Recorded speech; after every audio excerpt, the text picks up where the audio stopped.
Broadcasting to you live from the Orion spiral arm of the Milky Way galaxy, the solar system, planet Earth, North America, the United States of America. No longer California, Los Angeles, to be pseudo-specific. My name is Brian Engelman. Today is Tuesday, October the 14th, 2025, and this right here is the Strictly Football program here on the New American Media. On this episode, we're going to take a look back at last week, NFL Week 6, and we're going to take a look ahead to next week. So let's buckle up, invite all your friends, jump in. We have a show for you today. Hi, this is Ez'Ryel, and you're watching Unhappy Hour.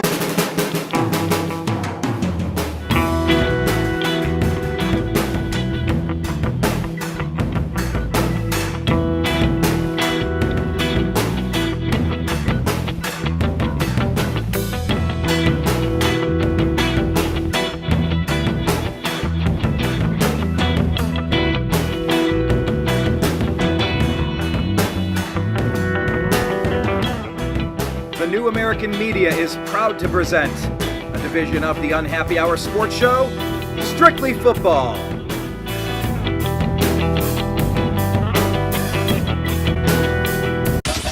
It's the Unhappy Hour.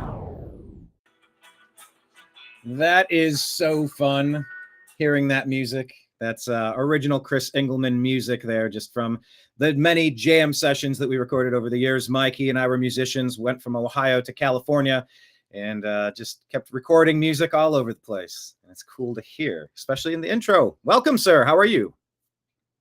Oh, I'm good, man. I'm just trying to get the Strictly Football link up and over to my Telegram channels, and I'm doing good. So everything's great. Excellent. We're going to talk about your Seahawks coming up. You've had a busy couple of weeks. Do you have anything on the docket in the next couple of weeks to tell people about? Actually, yeah. I'm going to be doing a show here in Pahrump, the home of Gesundheit. Art Bell, just outside of town.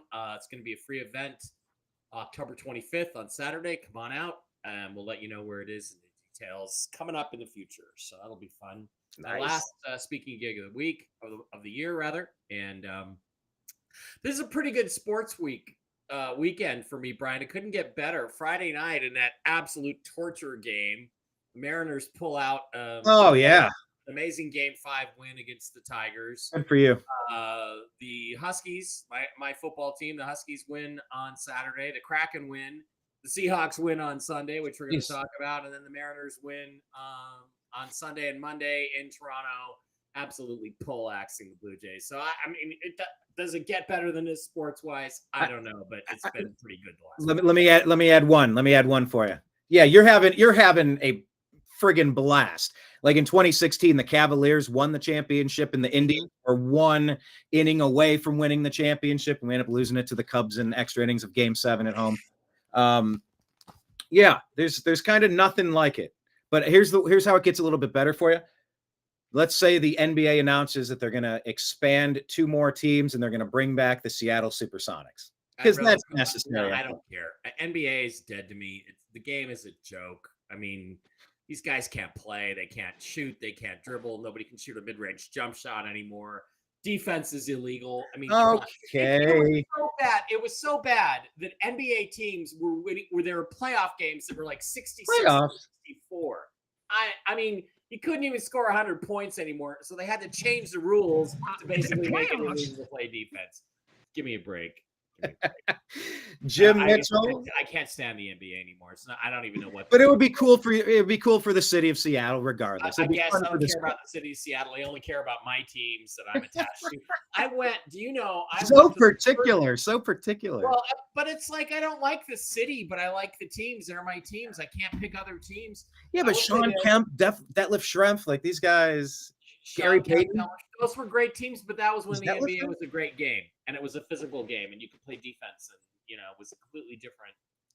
Well, the NFL has changed too. The NFL has changed a lot in 30 years. It has, and it's gotten worse. Funny, I was just my chiropractor today, and this little old lady was going off about how Roger Goodell is the worst thing that ever happened to football. And I'm like, I can't disagree with anything you're saying, lady. But I wanted to say, I went to the first Seattle Mariners game ever in 1976. In the Kingdom. That Ooh. was on a Friday. I went, I believe Friday. I don't know. Doesn't matter. They lost 8-0. It was horrible, but it was baseball. After having gone to 2 Seattle Pilots games in 1969, they're now the Milwaukee Brewers. And then I went to the first game the Seattle Mariners ever won 3 days later, the third game of that series against California Angels. They won 3-2 when Alvin Davis scored from second base, considering he's one of the slowest human beings on the planet. That was amazing. So I have a pedigree and a history, and the thing I want is I want the Milwaukee Brewers, the former Seattle Pilots, in the World Series. I want them as the opponent for the Seattle Mariners so we can beat them and finally right a metaphysical wrong that was imposed in 1969. Izzy, hold on. Izzy, you jumped in with a finger. He's got another finger back at you. What's your response to that, horse manure? You're on mute. You're on mute. Mute, buddy. I was gonna say it took you a quick second for you to get me on here, but Mike, I was gonna say, hey, congratulations on the 2 wins, but I mean the Dodgers are gonna get one more tonight, and it's gonna be Mariners and Dodgers, like I said. Hopefully, Yeah, that's gonna be a pretty darn good series. it will be a good series, but I would rather play the Brewers just for the karmic metaphysical balance of it. Beating them would be amazing. Well, let's talk football. Yeah. Jigba is completely bored with the baseball talk. Look at him; he's sleeping. We put him to sleep. Sorry, Jim. Jim, what was your favorite part of it, Jim? Playoffs. Playoffs. Talk about playoffs. It's hoping we win a game. Playoffs? Don't talk about playoffs. You kidding me? Playoffs? Playoffs? I'm just trying to win a game. Jim, did you have any highlights from this weekend, sports-wise, Seattle-wise, NFL-wise, Vegas-wise? I don't know. Did anything? I'm gonna bring any up attention to baseball? something. I'm gonna bring up something to start with. Okay. No, we're not talking baseball. This isn't strictly cowhide here. No, all right? we're talking We got- baseball. there was- From there Maine were- to San Diego, talking baseball. Mattingly and Canseco. There were several teams 2 weeks ago that had lost, that we had discussed, that we consider good football teams, not necessarily great. The first one was the Rams. They had lost the week prior. They won and covered this week. The Seahawks had lost. They won and covered this week. Strong The bounce Chiefs back. lost prior. They won and covered this week. So good teams that lose the week before generally will bounce back from the embarrassment. So just keep that in mind this week. Yeah, like you said, except Right. for the Well, Buffalo the Bills Bills. the Bills were one that lost and they did not cover. The other one was the Eagles. Well, let's lost. start with the Bills game, shall we? Falcons beat the Bills by 10. Falcons improved to 3-2 on the season. Bills fall to 4-2. Mike, were you surprised by this one? Well, yeah, I was surprised. I mean, not really. It's funny. It's one of those games where about an hour before the game, I said to myself, I should have, if I had been available to bet, if I could have gone to a casino, I should have bet the Falcons because I had a feeling, what am I thinking? The Falcons are an up and down team. They're a mid-range team, but they're good enough they have enough good players. They're good enough to beat you if you're off your game. And I just felt like the Bills, even after losing at home, that they were off their game a little bit. They had some injuries. And I thought, I think Michael Penix is probably gonna have one of those spectacular games that he has. It really wasn't him, as it turned out. It was more like Bijan Robinson and Drake London. But they have really talented skill position players. And if Bijan isn't the fastest, best running back in the league, I don't know who is. I mean, set aside Derrick Henry for me. If I could trade, if I as a Seahawks fan could trade for any running back in the league, I'd want Bijan the way he played last night. So it was an upset we should have seen coming. At least I don't remember what Jim picked, but should have seen it coming because they were ripe. They were ripe for whatever reason last night. Jim, any thoughts? I was initially going to put this game on my parlay just as a hedge game in order to protect my ticket. I went real conservative this week as far as a parlay. I had the Broncos on the money line. I had the Chargers on the money line, and I had Steelers -5.5. Pittsburgh was the best bet on the board this week, statistically speaking. But I went ahead and cashed the three-teamer. The fact that I had two teams on the money line. No, I didn't get a lot on my money. It was a minimal bet, and I got 2.6 to 1 on my money, which is still better than losing your bet, and that's what would have happened if I would have, gotten greedy and went ahead and taken this game. The Bills looked good going into this. They were one of those teams that had lost. They lost 23-20 to the Patriots the week before. And I think they lost that game because they broke out those ugly helmets, with the silver bill on Yeah, the white ones. I don't know why they play those. That's the first time I've ever seen that uniform. But the Bills were 20-6 straight up after a loss, and they were 9-2 straight up versus the NFC going into this game. The redeeming factor, though, the Falcons play well Sunday, Monday, and Thursday night. They're 4-2 straight up. They're now 5-2 straight up in night games. That's a trend. So I laid off this game for that reason. I initially thought the Bills were going to win the game. I had them on my game picker. I went straight up. I'm probably in the basement. I was 9-6. You guys were both 10-5. I don't know what his was, but if I had if I had sucked it up and just went ahead and take the Oakland Raiders last week, I'd have been tied with you guys. But I was an idiot and took the Titans.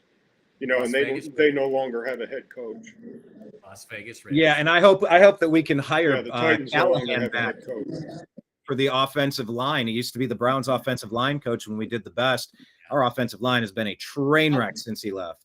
By the way, Jim, those are the old Jack Kemp era. Yeah, he won't be out of work. Yeah, those are the old Jack Kemp era Bills uniforms. And why did they ever go away from the blue with the blue helmets? That was the best look they ever had. What are they doing? What the hell are these stupid ugly uniforms? Marketing opportunities. Izzy, what did you take away from this one? It was one of the 5 games I got correct this week, unfortunately. I remember you picked this, and I'm like, why are you picking the Falcons? I mean, they have like I say every week, they have the offensive tools. They do. But I mean, yeah. Besides that, it was a really good game. I mean, Bijan Robinson, he's going to be one of the best top 3 running backs for the next couple of years, up there with Jonathan Taylor and also Drake London. He's going to be pretty good. But yeah, I mean, a good game by Michael Penix, and the Bills, they just don't got big name guys out there. It's mainly just Josh Allen. So yeah, it's a good one for the Falcons. Absolutely. All right. Well, let's talk about the other game last night. How do you guys feel about having double games on Monday night? Well, I'm liking the trend. I mean, Seahawks are going to be part of it next week. I like having more than one game, although it got super busy for me with baseball and 2 Monday night games. Yes. 2 baseball games and 2 Monday night games. But if you're like Jim Mitchell, you don't care about baseball. It's good. It's good stuff. You just can flip back and forth. Well, the Bears flipped back and forth and got a win. Look at that. 3-2. The Bears are kind of slowly turning into something, and the Commanders are still struggling at 3-3, Mike. I don't know. Thoughts? I don't get the criticism of Caleb Williams. I mean, I had people on my Twitter feed at halftime. Caleb Williams is ass. They got to get rid of this guy. They're never going to win with him. And the guy has everything. I know the finger painting. I get it. But the guy except for the finger painting, the guy has everything you want in a quarterback, and he's competitive. He wants to win games. He cares. And you look at Kyler Murray, and I don't think Kyler Murray gives a flying fuck as long as he gets paid, whether his team wins or not. But Caleb Williams cares, and he has the physical tools that are just off the scale. And I like that about him. Now, does he occasionally, 2 or 3 or maybe even 4 or 5 times a game, hold the ball way too long and not get rid of it and take ridiculous sacks. Yes, he does, but you can coach that out of him. And I think he's gotten a lot better at that. And over the last few years, over the last 2 years, he's gotten a lot better at that. And I think that's going to get less and less. And I see a great ceiling for this guy. And last night he showed you why. He did what he had to do in the important part of the game. And with those receivers, wow, good for the Bears. I think they got a little something going here. They're just starting to feel it. And the new coach, what's his name? Help me. The guy from Detroit, Ben Johnson. Ben Johnson is coaching this guy up. And talent is unquestionable. Now we got a good coach. Watch out for the Bears in the next 3 or 4 years. Jim Mitchell. Yeah, I agree with Mike. I think the Bears played well last night. It was kind of like the Seahawks Buccaneers game last week. It was kind of like I'm watching the game. I'm thinking, okay, whoever has the ball last is going to win the game. And it's going back and forth. I still don't understand some of these timeouts at the end of the game the coaches are making, and there was a couple of weird timeouts last night at the end of this game. But the Bears going into this game 14-33 straight up and 5-23 straight up on the road. That's one reason why I laid off of this game. And Redskins 16-9 against the spread. Not impressive, but I thought the Bears played well enough to win the game, and they did. They definitely got the win. They did play enough. Izzy, was it more that the Bears won it or more that Washington lost it? Yeah. I didn't watch the game, but from a box score, I'm going to be a box score watcher. It seems like the Commanders lost it. They had 2 fumbles for losses, so that's going to come back and bite you in a close game like that. So just stepping away from it objectively, like you can read the story without even watching the game. They were 2 competitive teams, but you screw up 2 times like that, passing the ball away. Yeah, exactly. And like Mike said, Caleb Williams is a competitor. Sorry, I talked over you. Say that again. My bad. Yeah, I saw like Mike said, Caleb Williams is a competitor, and he's out there showing that he cares about the game more than other quarterbacks in this league. So that's a good thing. Jaden Daniels too. Yeah, Jaden. Yeah. That's the thing that's just so overlooked, especially with quarterbacks, is you got to have a guy who wants to win the game. And Caleb does. I don't get the I agree. I think Daniels and Caleb, I mean, they're more interested in watching game tape, at the end of the game instead of playing Call of Duty. All right? That's the difference. Is that a sideways shot at Baker Mayfield, Jim? A sneak diss of Kyler Murray. Kyler Murray, yeah. Well, yeah, they need to just take Baker. Take his PlayStation 4 away from him, and he'll be all right. That's one of the reasons why the Browns said they got rid of Baker Mayfield is they tracked his identity is on Steam on the gaming platform the week that they benched him as a backup, and he spent like 27 hours playing playing Call of Duty and shit, and not watching the game film, and then he had to go in the game. I was going to say there's a statistic out when a new Call of Duty season drops for the video game, Kyler Murray tends to lose and play horrible that day because supposedly the 2 days before he's just up on the game all night. You know what? I'm going to add that to the stats. Oh, yeah. Yes. I'll add that to the stats. Hey, there's a new Call of Duty coming out soon, so. Yeah, and if you were thinking of I can just see Jim, and if you were thinking of betting on the Cardinals this weekend, well, there's a new Call of Duty dropped on Wednesday, so don't expect a good game from Kyler Murray. This is a fantastic segment. I love what we just did here. Are we breaking news? Or nobody else does this? Mark Schlereth, stink. Eat your fucking heart out, pal. All right, let's move off of this game and go to, man, I don't know. How about go to your team? How do you think? Let's do the Seahawks game, shall we? Sure. Mike, what did you think of what happened this week while I cue it up on the screen for you? Sorry. Well, it was Jaguars. There we go.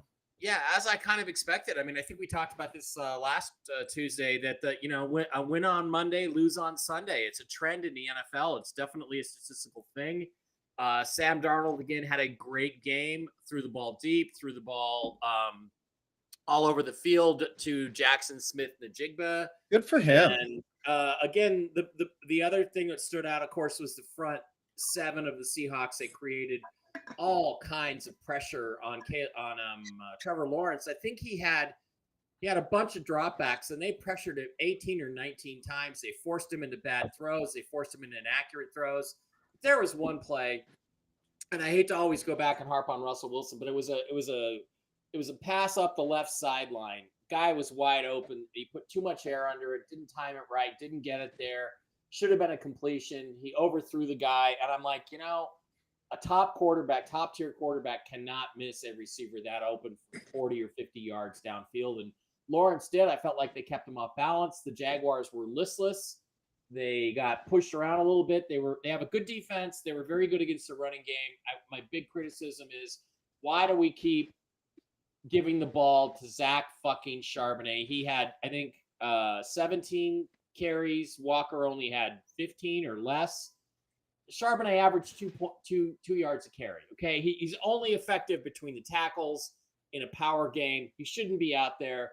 You should be giving Ken Walker a lot more carries. Ken Walker leaves the yards on the field. He's no Bijan Robinson, but I think that's a problem they're going to have to fix. You can't have this guy be a teacher's pet if he's just not getting the job done. And Charbonnet's not. But I thought what happened that was so exciting, Jim Mitchell, for me as a Seahawks fan, is I'm actually watching a team, the Seahawks, game plan. They actually fucking game plan for this game.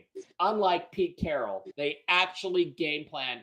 How are we going to cover for our weak secondary? And they did it by creating all kinds of different stunts and pressures up front.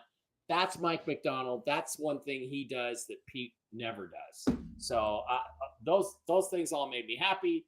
We're 4-2. We're right in the thick of it, and who knows what's going to happen. I wish the Cowboys could do the same. Yeah. Game plan for our weak secondary. Yep. If only. Jim Mitchell. Yeah, the Seahawks had a tough game the week before. I mean, I'm not going to say by all rights they should have won that game against the Buccaneers, because that was like watching a tennis match. I mean, it was, whoever volleys over the net that or creates a fault, and they could have very easily won that game against the Buccaneers. They could have very easily lost that game against the Buccaneers, which they did. Mm-hmm. But this was one of the good teams in the NFL that bounced back the next week, because I'm not going to say they were embarrassed against the Buccaneers, but they played and they beat the Jaguars. I don't think the Jaguars lost that game. I think Seattle beat them. And going into this game, there's a vague statistic. The NFC is 18-9 straight up against the AFC so far this year. 18-9. So that's a 2-1 margin going into this game. So do you expect that trend to continue, or is it just interesting so far? It's it continued through these games that were played last week. Huh?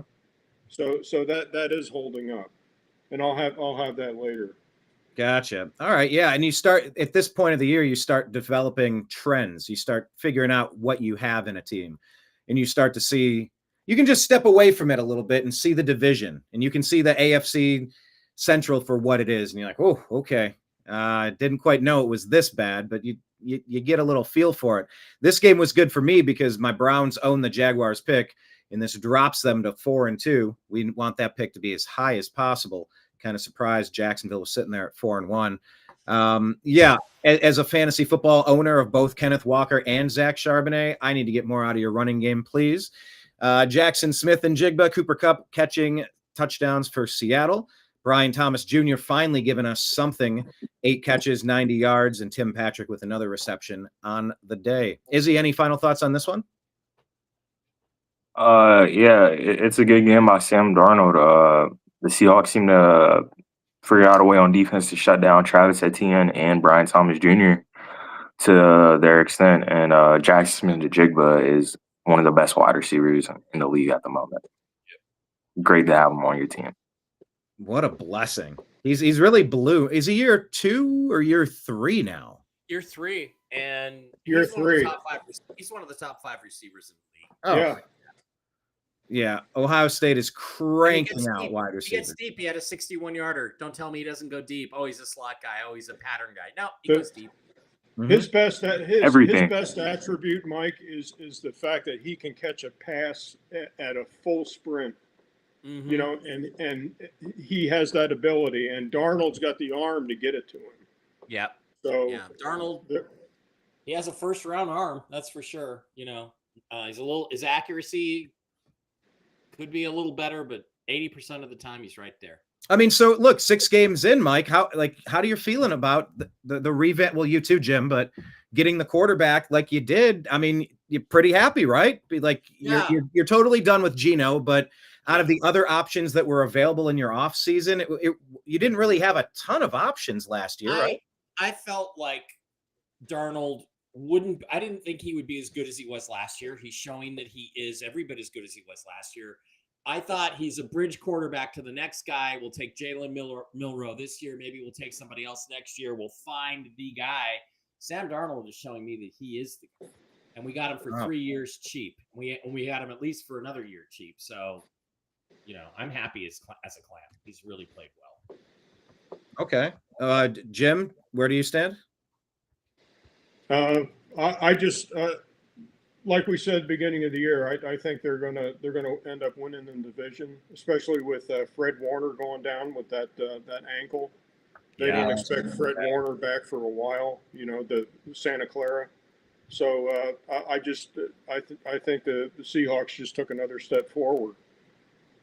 And the Rams are in London this week against the Jaguars. The Jaguars' second home, in England. So I don't expect that to go well for the Rams either. All right.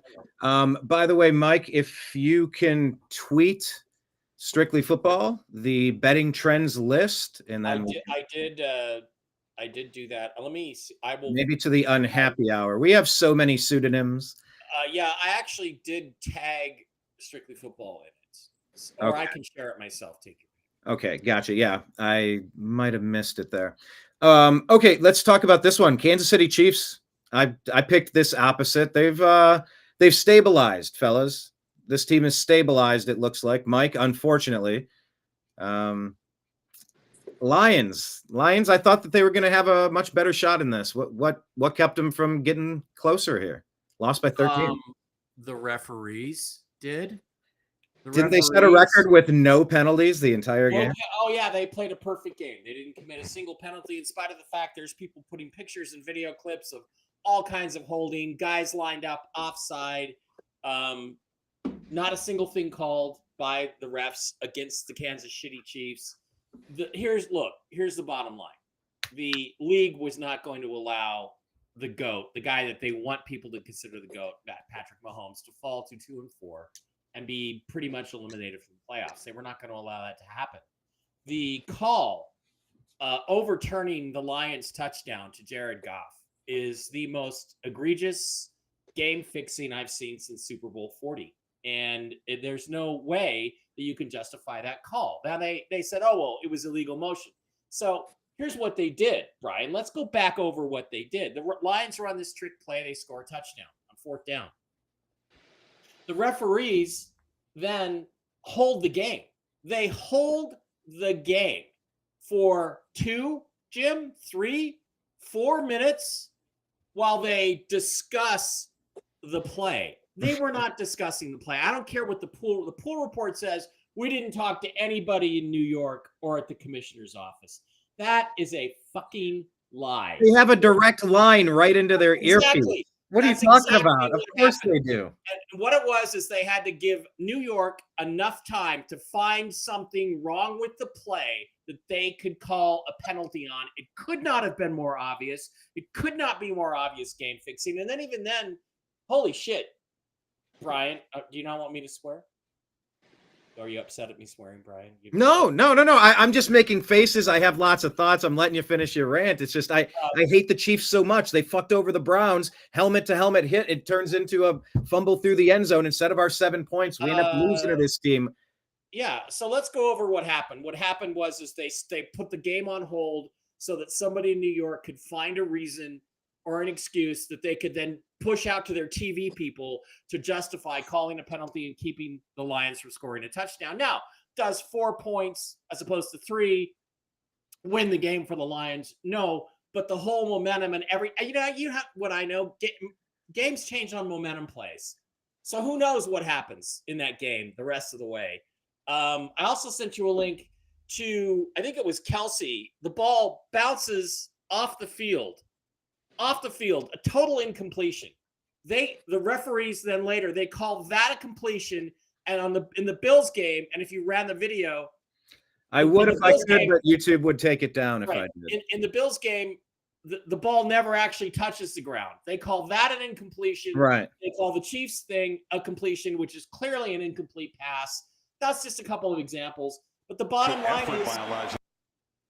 line is they stopped the game to find a way to take that touchdown away from the Lions. And what's go to the tape.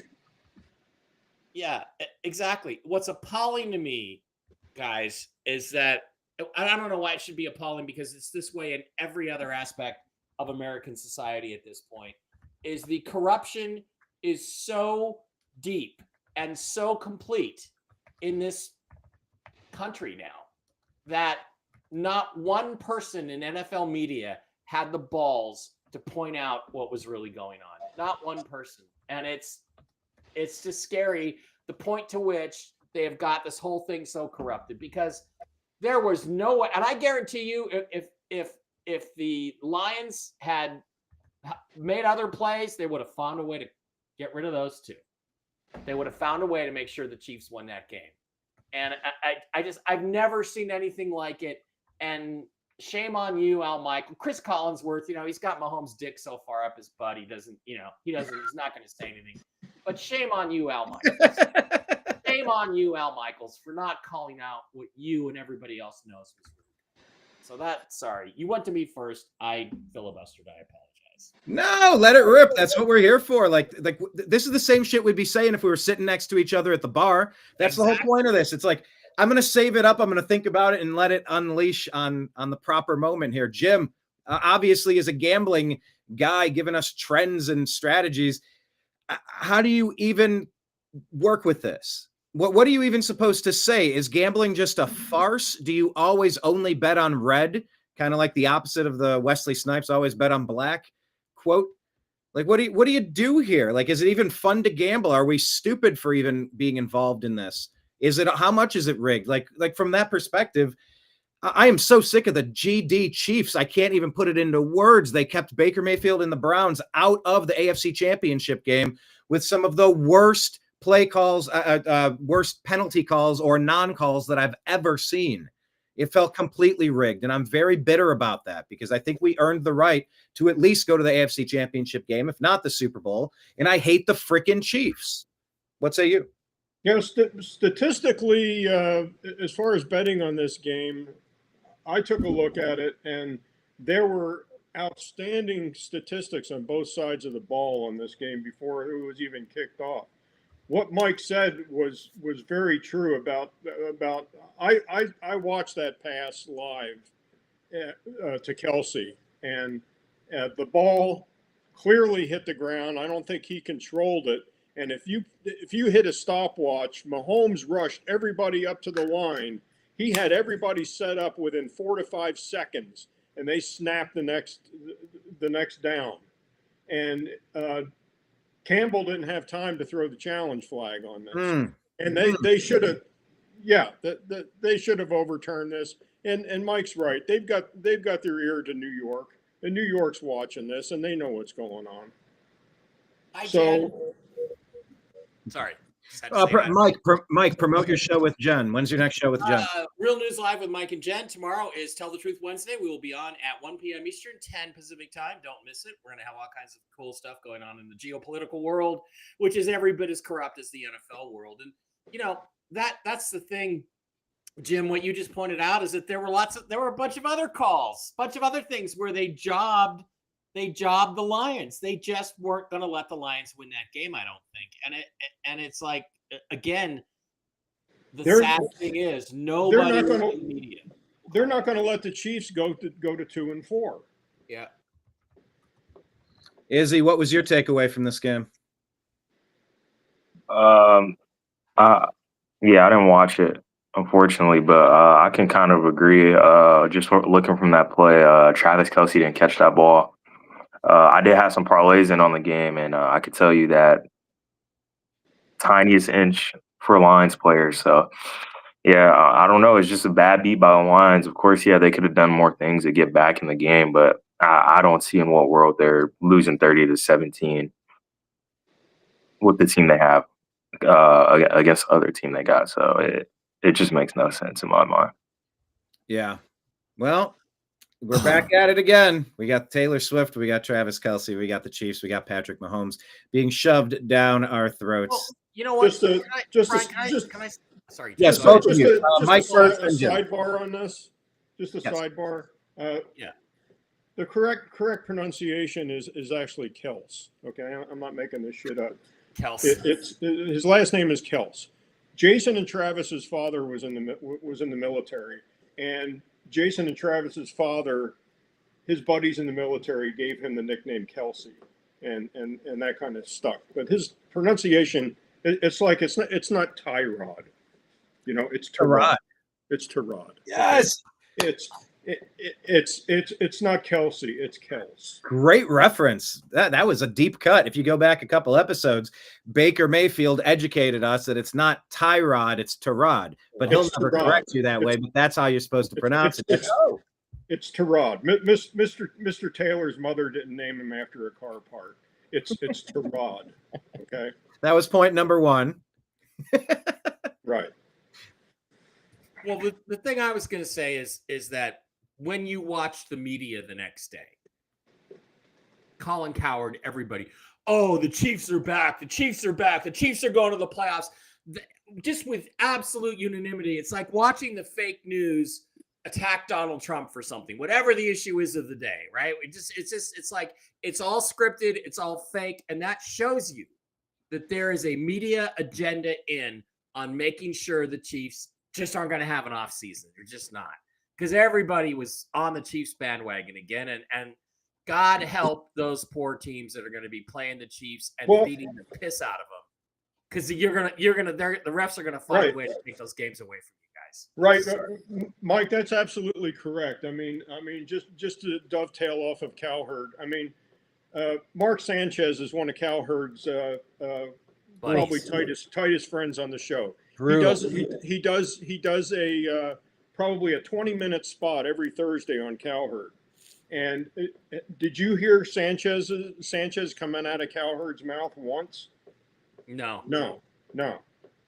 So now Sanchez's backup to go on Cowherd now is going to be Brady Quinn, who also sat in on the game because Sanchez beat the shit out of a Uber driver. committed a crime. Yeah. Right.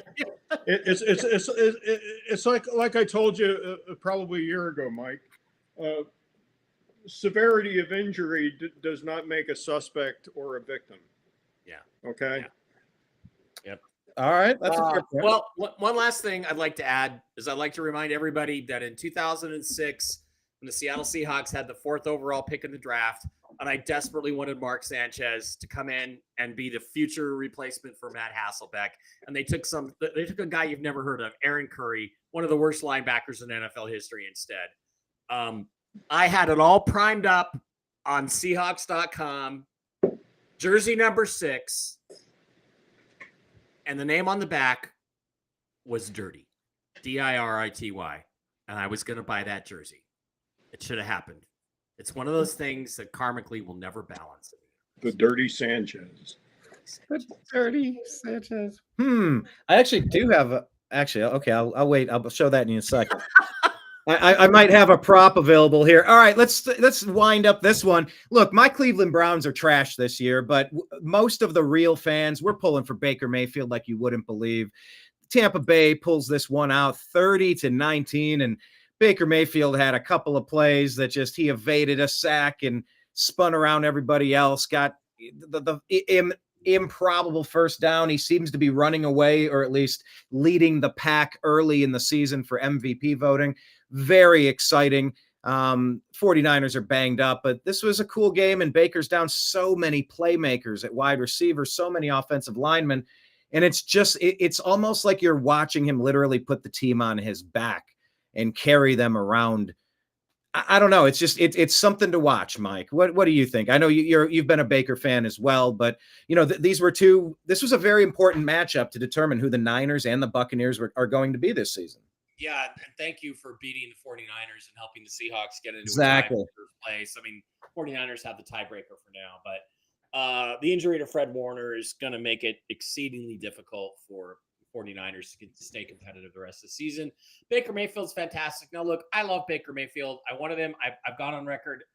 It's on my Twitter feed. I desperately wanted the Seahawks to sign him in 2022 rather than Geno Smith. My God, how much better would we be? But to me, it's like, again, I have to comment on the absolute absurdity of the fact that there are people talking about Baker Mayfield winning the MVP, and Russell Wilson has never received an MVP vote ever in his career. It just shows you the unbelievable bias against this player, against the city of Seattle, against players who play in the Northwest. It just really gets under my skin. Having said that, Baker's been looking fantastic, and they're saying there's a dirty Sanchez. There's a video out there. There's a video out there now, and I tried to find it, and it was Chris Collinsworth showing Mahomes getting under pressure, breaking away, scrambling, and getting tackled 2 yards short of the first down where they had to punt. And he goes, anybody else but Mahomes. Nobody but Mahomes could do that. And somebody showed a video of Baker making that incredible run against the 49ers. Literally Baker Mayfield 3 hours earlier, right? Fantastic run, incredibly competitive player. That's what makes him so great. Yeah. He's competitive, and he keeps getting better. Athletically, he's a little bit limited. He gets in trouble when he tries to do things his arm really can't do, but that's his only flaw at this point. The guy is carrying that team on his back, and they look fantastic, and they beat a good 49ers team. Yeah. Good teams. And it's what I said this whole time. He's still improving, guys. You don't need to throw him out like, he's trash. You haven't had a healthy run with Baker with 2 years of the same offensive coordinator or the same head coach or any continuity. How about some healthy players? How about some healthy receivers? Exactly. Would be good too. All of it, Jim. But Baker's been doing well, and the Buccaneers are doing well, and it's shaping up to be a magical season down there. It seems like. Yeah, I just want to say hi to Jen. Also, it was good to meet you a couple of weeks ago, Jen, at the convention. Also, Regina's on her way home, Jen, and she's probably going to give you a call. Reference Rose. Okay, so you know what we're talking about there. Yeah, the Buccaneers. 14-4 straight up as a home favorite. Okay. So that's pretty impressive. 14-4 straight up. So they were laying 3.5 points against the 49ers. They covered comfortably, and yeah, Baker Mayfield is. I think this year he's probably a top 6 quarterback in the league. He was 17 of 23 for 256, 2 touchdowns, no mistakes, rating of 139, QBR of 80.6. Yeah, Rashad White was in as the backup running back because Bucky Irving's injured. And I mean, you got Cameron Johnson, whoever that is, doing the backflip in the end zone. It's a special team. They have a bunch of talent, and it's really fun to watch, Izzy. Yeah, it was a pretty good game. I mean, the Niners are a well-coached team to stay competitive against a Buccaneers team. But, yeah, like you said, banged up Baker Mayfield. Some O-linemen are out. I heard his receivers were fluctuating in and out. I mean, their leading receiver was Cam Johnson off of 4 catches. But I try to make the argument that Baker Mayfield is top 3, considerably better than Josh Allen. The only thing that he does different than Josh Allen is he stays in the pocket longer. He doesn't roll out almost 2 seconds within the drop back trying to make a play, but he makes a play when needed. So that's kind of how I could separate them. But yeah, it sucks for the 49ers. They banged up, losing Fred Warner and Nick Bosa for the rest of the season. But hey, it's a really good win on Baker Mayfield's end. And back on the Chris Collinsworth, there's honestly a current meme going around with kids talking about how he just it's called glazing. He glazes Patrick Mahomes. Like, it'll be the simplest. He'll throw the ball away, and then it'll be Chris Collinsworth being like, oh my gosh, Patrick Mahomes is the only person who can make a pass like that, a play like that in his head. So it's just an ongoing meme how he glazes Patrick Mahomes. It's not just him. It's like all of NFL media is required to do this. I remember a couple of years ago, Brian Baldinger, who I like his opinions. I respect him. Mahomes, there's the pressure's coming on. He's in the pocket. He steps forward and throws the ball about 50, 60 yards downfield. Great throw. But I've seen 50 NFL quarterbacks make a throw like that, and he goes, Mahomes is amazing. And I'm like, literally, you don't think there's another quarterback in the league? I've seen Geno Smith take 2 steps up in the pocket and throw the ball accurately 40 yards downfield for a touchdown. It's like they act like, I don't know. There is definitely a political agenda to make Mahomes into the GOAT. And while I think he's a great player, I just, I don't get it. I do get it, Izzy, but I don't like it one bit. It's ridiculous. Yeah, it's just a joke at this point for us. So it's pretty funny. By the way, if we're comparing Baker Mayfield to Patrick Mahomes, let's remember that when they faced off in college in 2015, Mayfield's Oklahoma Sooners played Mahomes' Texas Tech Red Raiders. Oklahoma won that game 63-27. But Mahomes had around 800 passing yards that game. Let's not forget about that. Mahomes threw for 700. Wait, what was it? Like 700 something passing yards that game. I think that was total. He threw for 372 and 2 touchdowns. Yeah, and when they sparred in the amateurs, Jimmy Ellis beat Joe Frazier too. So it's like it's college. Come on. Izzy, go ahead and look up the stats in case Grok got him wrong. I was just reading the Grok prompt. But but here's my point. This involves you as well, Mike and Jim. We don't know. Here's what we know about the draft class of Baker Mayfield. We know that Josh Rosen will not be considered the most successful quarterback taken in that draft. He was taken 10th overall by the Arizona Cardinals, 22 spaces above Lamar Jackson, a multiple-time AFC MVP. We have Josh Allen taken 7th overall by the Bills, Sam Darnold 3rd overall by the Jets, and Baker Mayfield 1st overall. We don't know which of these quarterbacks is going to have the best career because we haven't played in the biggest games yet. None of them have been in the Super Bowl. They've all kind of had steady careers or ups and downs, and maybe trajectory is moving in the right direction now. I mean, it's turning out to be a decent draft. The thing is, Brian, is now from that 2018 draft, which didn't look that great a couple years ago. Yeah. Now it looks like there's a big four. You got Darnold, you got Mayfield, you've got Josh Allen, and you've got Lamar. And who's going to win the first Super Bowl out of that group? Somebody seems like. Yeah, exactly. That's what matters. Yeah, I have conversations with buddies about this, and I've been consistently saying, jury's still out. I think Baker Mayfield will have the best NFL career out of all these players, and they've obviously had great success on their teams already. That's fine, but I still think Baker will be the best out of this class.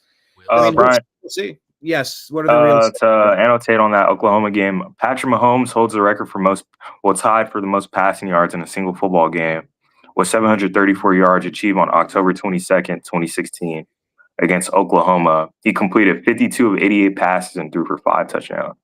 What were Baker's stats in that game? And I think he had like 500, something like that. Let me see. Yeah, all that really counts is wins and losses. But don't forget the NFL was for a minute there thinking about handing the keys over to Baker Mayfield in that commercial, that NFL commercial, where they walk in and someone drops the football and they all start diving on it like it's a loose ball. If you remember that NFL commercial, Tom Brady takes his championship rings off and hands them to Baker to hold. He's literally passing the torch to Baker Mayfield in that NFL commercial.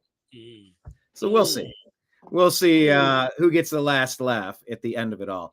All right, let's talk about Joe Flacco getting a good laugh.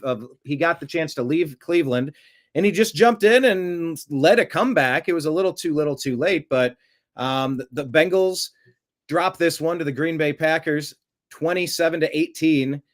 Bengals fall to 2-4 on the year. Green Bay improves to 3-1. Mike, Packers with the win. Yeah, Flacco did a serviceable job, like he can do. He showed you. They still only scored 18 points, which, by the way, have the Cleveland Browns scored 18 points? No, it's more than any Cleveland game this year.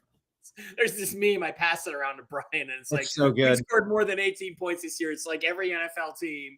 And then it says, we did too, but we call them runs. And it was about, a dozen baseball teams and then the Cleveland Browns. That's hilarious. Yeah, it's hilarious. Flacco, look, it's pretty clear that quarterback is not the only problem in Cincinnati, but it's a huge problem.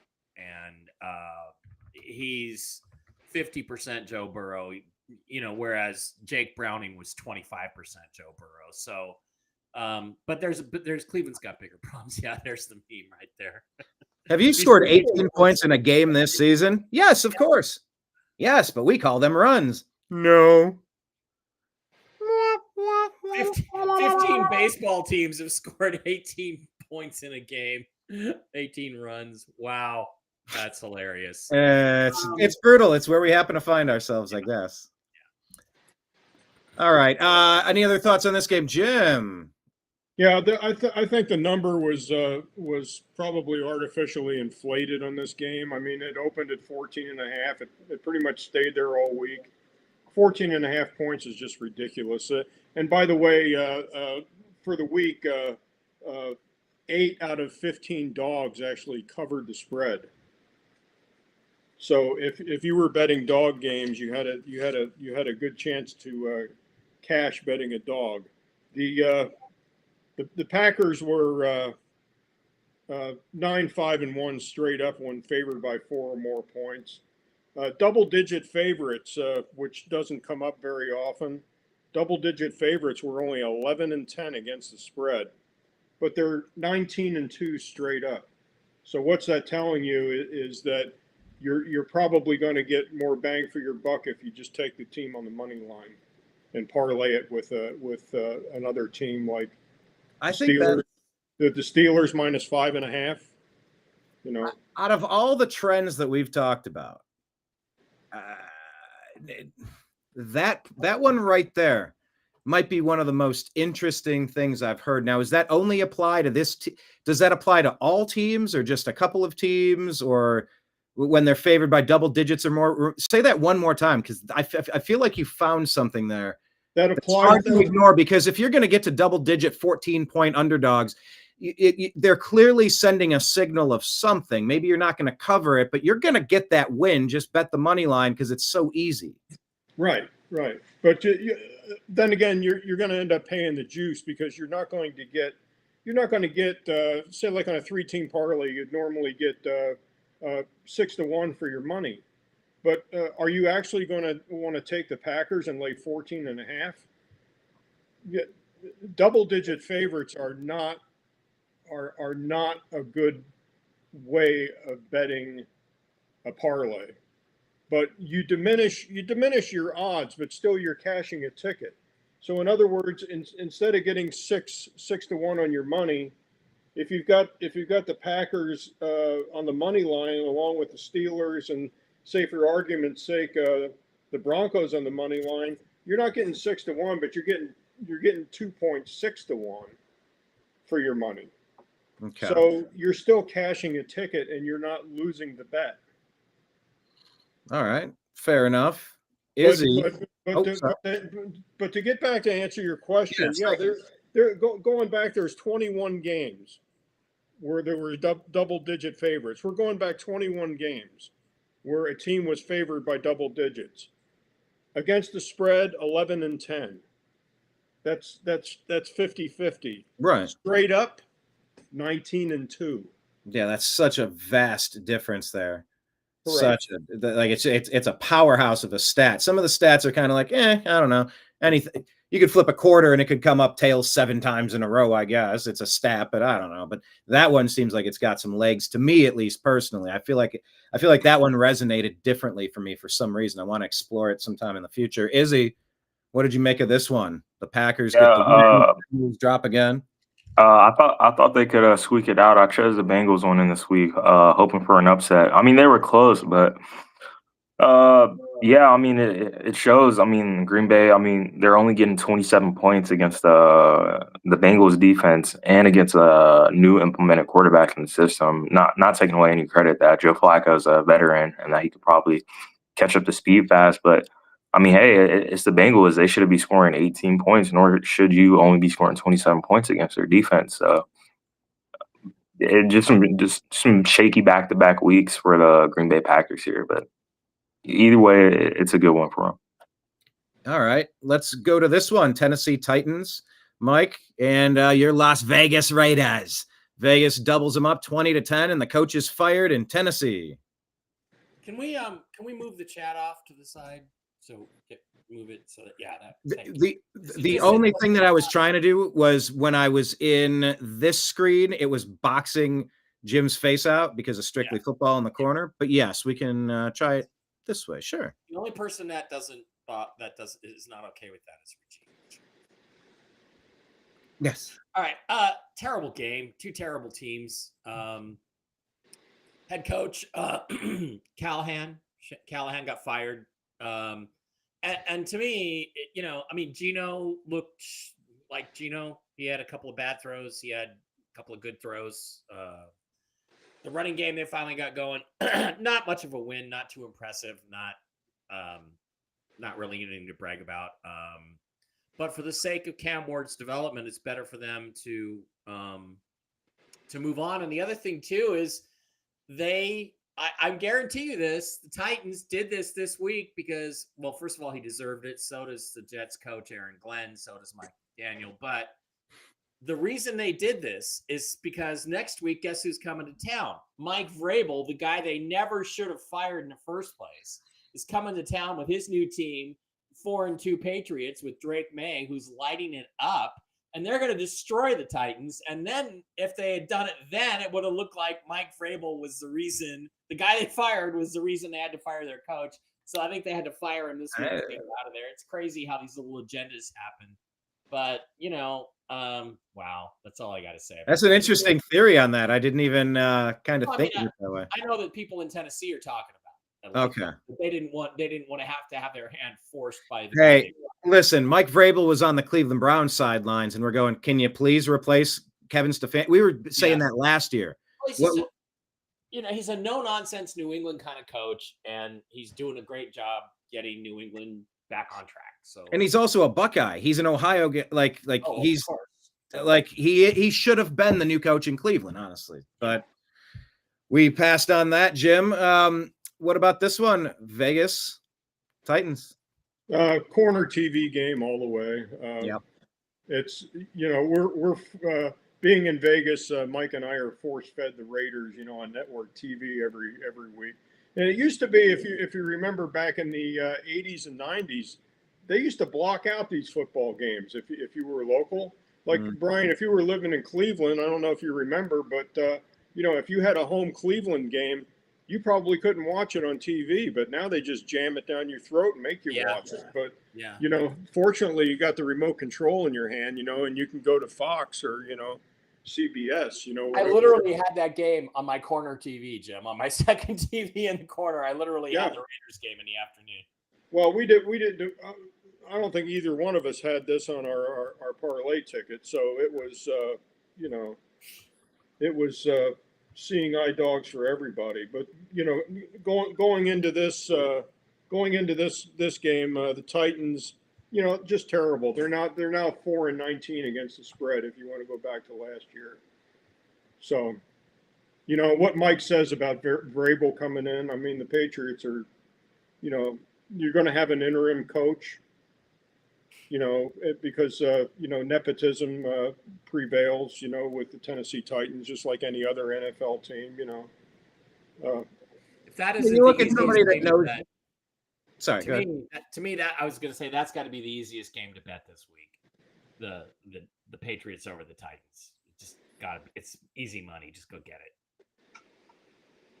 Yeah, and we'll see. We'll see after the results are in for sure. We can revisit it, and that'd be a great question to put down for us to revisit.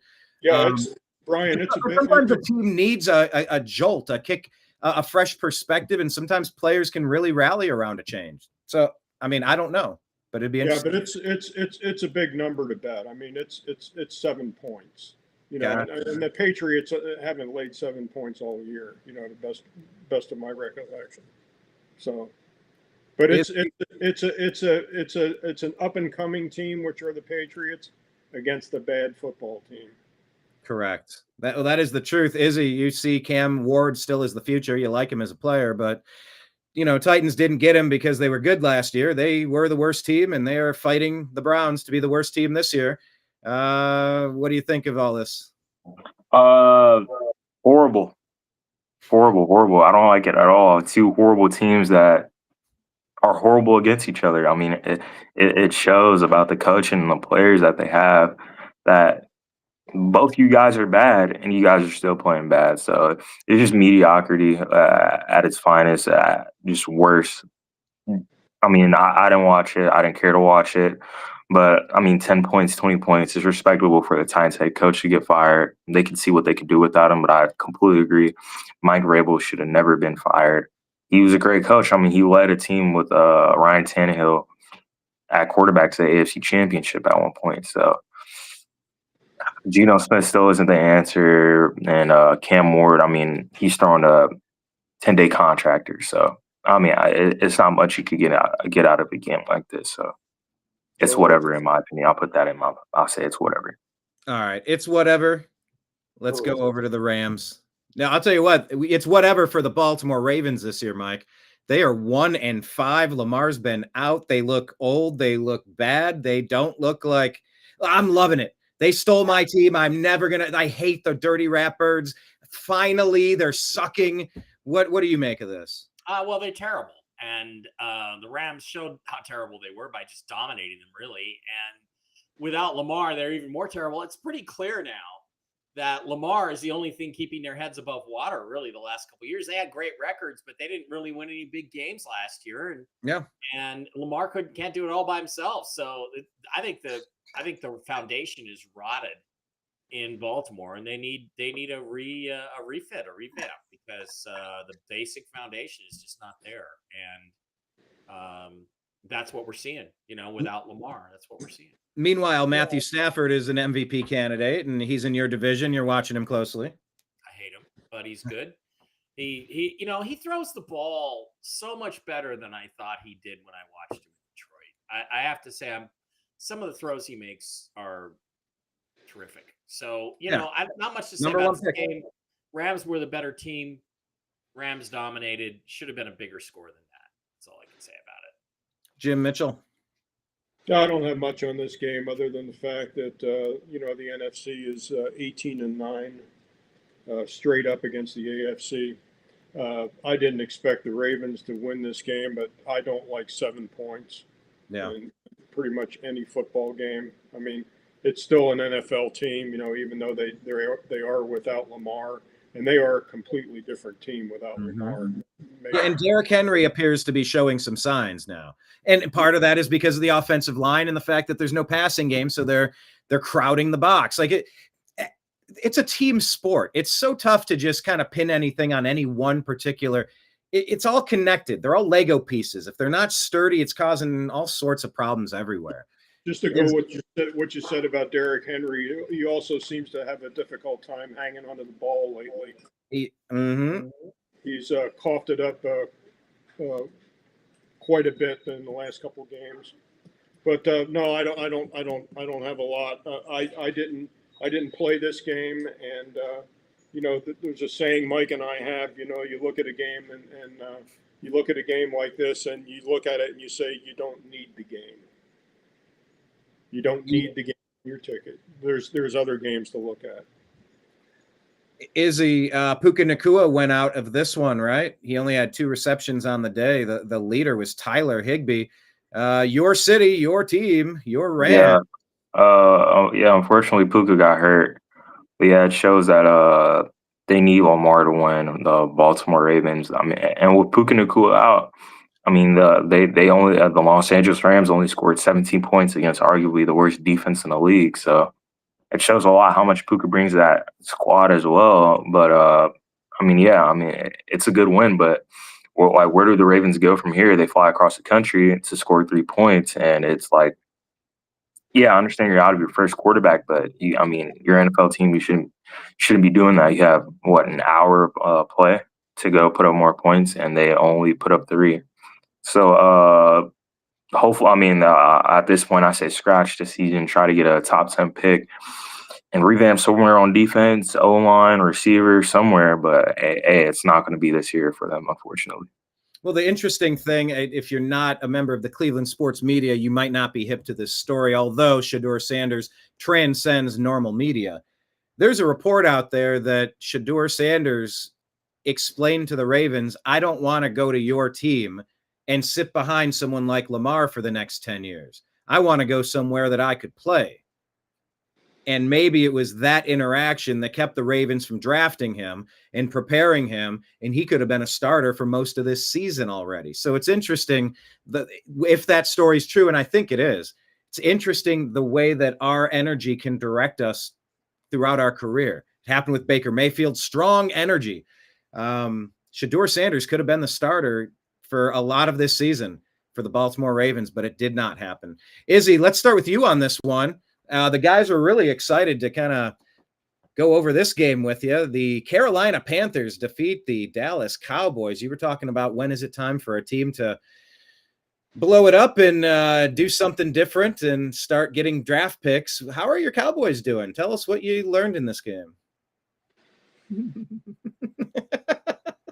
Your eyes were bugging out for like 60 seconons. I kept trying to filibuster. How long can I make you keep your eyes like that? Man, oh my gosh. I tell my friends this week, I said it's going to be a good game, score-wise. It has been, every week for the Cowboys. You can only expect so much, but holy cow, first quarter, I went to sleep again. I'm like, let's wake up and see how this ends. And Rico Dowdle just 183 rushing yards, 30 carries. 56 leading receiver, 56 receiving yards, 1 touchdown. And it's like, holy cow, man. Our defense is atrocious. But that used to be your guy. He used to be on your roster too. Like he beat his former team. Respectively, Javonte Williams is third for rushing yards. I'm not worried about that, but it's just our defense is atrocious. Like it gets to a point. The Titans head coaches got fired. When do we fire Matt Eberflus? Or is it just the defensive players that are on defense? I just don't understand. Dak Prescott shouldn't have to go out and score 30 points every week against every team he plays just to get a win. Yeah, that's unreasonable. There should be some insurance on defense, and that just doesn't seem to be the case. So as long as that lasts, Dak Prescott is going to have to be balling his ass off at the end of the day. And credit to George Pickens. With an actual quarterback and a competent offense, he's been playing insane. 9 catches, 168 yards, and a touchdown. It shows that they know what they want to do with George Pickens, and it's a matter of time until CeeDee Lamb gets back, and they figure that out. But until then, all I can say is our defense is horrible. I don't know what we're looking at this season. Are we trying to look to make a wild card appearance in the NFC East, 2-3-1, or are we going to scratch the season, try to get some defensive players with our first round picks? But at the end of the day, it's just unacceptable. 30 points against the Carolina Panthers. It doesn't get any worse than that. Mike, remind me, were you a big fan of Teteroya McMillan? Were you and I talking about that, or was I was hoping that he was projected to go to the Cowboys, but unfortunately he didn't. Yeah, he's a good player. We'll see, whether he's in that Emeka Ibuka category, JSN category. But, again, 30 points would have only got you a tie in this game again. And that is ridiculous. And so Jera has to make a decision. Does he try to rescue this season and go like all in? What's the Cowboys? They're sitting now at 2-3-1. Is it worth it to to buy at the trading deadline and try to go find a couple of players? Minka Fitzpatrick is out there. Trey Hendrickson might be on the move. There's even Tariq talk Woolen. Tariq Woolen. I don't think now. I think now with the injuries in the secondary, the Seahawks will hang on to Woolen, to be honest with you. But we'll see, because it's still another 4 or 5 weeks before the trading deadline. But Max Crosby, if the Raiders continue to lose, might even be on the market. So Jerry has to decide: am I going to burn the draft picks and try to get? If you got Minkah Fitzpatrick and Max Crosby, is he going to do that? Is the team going to be competitive or not enough? But Izzy's completely right. There's just no defense there. 30 points would have only got you a tie against Bryce Young and the Panthers. You gave up 3 touchdowns to Bryce Young, touchdown passes, and only got 1 interception back. That's bad. Hey, as we're talking about people catching passes, I wanted to ask you, Mike, it just hit my mind. Who is your backup tight end with Seattle, and why is he taking all the touches away from my fantasy football draft pick, Elijah Arroyo? Well, AJ Barner has just Barner. He was drafted last year, 4th round pick, tight end, thought of as a blocking tight end. Where's he out of? He's out of Michigan. He was to replace Will Dissly, who was out of University of Washington. Because the thing about Dissly, it's funny because he's similar to Will Dissly in the same sort of body type, white guy, big blocker. But Dissly, before he started getting injured all the time, was a very productive receiver. And it's the same thing now with Barner, only he hasn't gotten injured yet. So Why's he got to be a white guy? Well, it's a certain style of play with the tight end, and Elijah Arroyo just can't seem to get can't seem to get on the field, even though he's theoretically more athletic and faster, but he just isn't. So, Jim, Mike, I saw Mike Tice the other day. He's looking pretty good. I think he can probably slip in. Wow, yeah. Mike Tice lives in Vegas now. That makes sense. Yeah, he's got his own local show now in Vegas. You're kidding. I think it's on NBC. Yeah, I watched it the other night. Yeah. But the Panthers, I think, in this game, they're a different home team than they are a road team. I mean, the Panthers are just terrible on the road. They're 2-17-1 straight up on the road. But at home, they're a different team. And as far as the Cowboys rolling over like a puppy and pissing on themselves, right now, I don't think that's going to happen. I think that in their division, there's blood in the water right now. The Eagles just dropped 2. Jerry's licking his chops, and he just wishes he just would have won this game. I mean, this would have made a statement, to the NFC East if they had won this game. I don't think Jerry's going to roll over, and say, okay, let's play next season. How old's Jerry? Jerry's 83 years old? Yeah, his birthday was yesterday. Yeah. Open me a can of slack. I mean, Jerry's not going to roll over, and pee on himself. He's going to try to win every damn game. And if Schottenheimer's not out to do that, Jerry's got the hook, and he'll pull him. Schottenheimer's not the problem. It's Eberflus. I mean, our offense has been amazing. I agree. Schottenheimer has proven to be a good coach the last couple of weeks. Yeah. But let me ask you this: is it Eberflus's fault, or is there just not that much talent on that? Yeah, side? And that's the point I'm at. Is it Eberflus or is it the defense? I mean, we did lose the head coach of the Commanders, or the Redskins. We lost him. We lost our DB coach, Al Harris, and Trayvon Diggs, Deron Bland. It's the same defense pretty much, just without Micah Parsons and a better interior D-line. And it just doesn't seem – it might be Eberflus. It's the same team defensively, and it's just worse this year. We're giving up 30 points. We got to go out and score 30.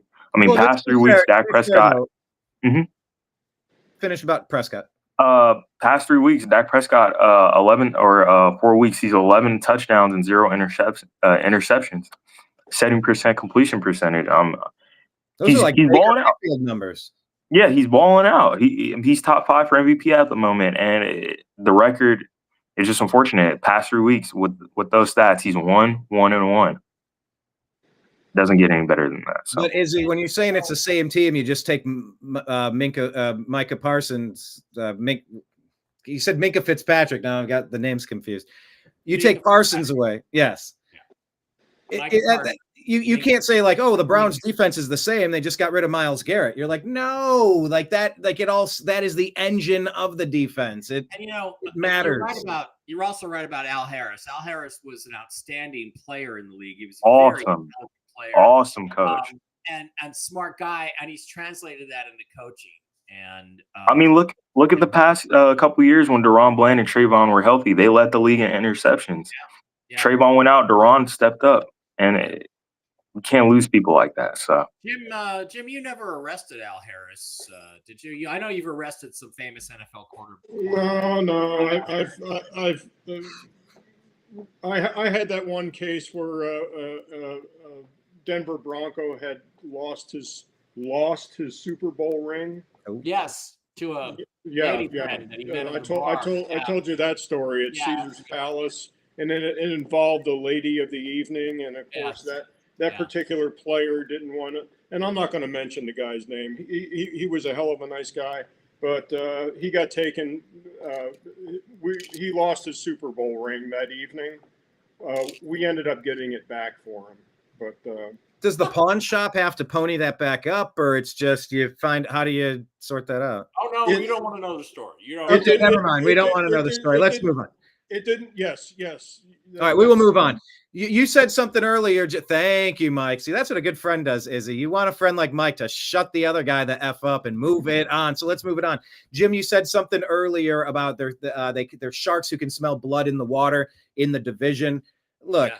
This was a game that could have gone one of two ways, and in the first house, all right, bet the house on the Steelers. Where's I don't my know mute? If y'all remember me saying that. All right, I have a mute button over here somewhere if we can find it. Hey, Jamie, can you pull up the mute button? Sorry, I don't have it, Jamie. I'm Jamie. All right. In the first half, the Browns were struggling, and we were fighting in this one, and it was tight. It was close. Like, we were very close. We could not find any gear to get us any offense, but this was a game we could have improved.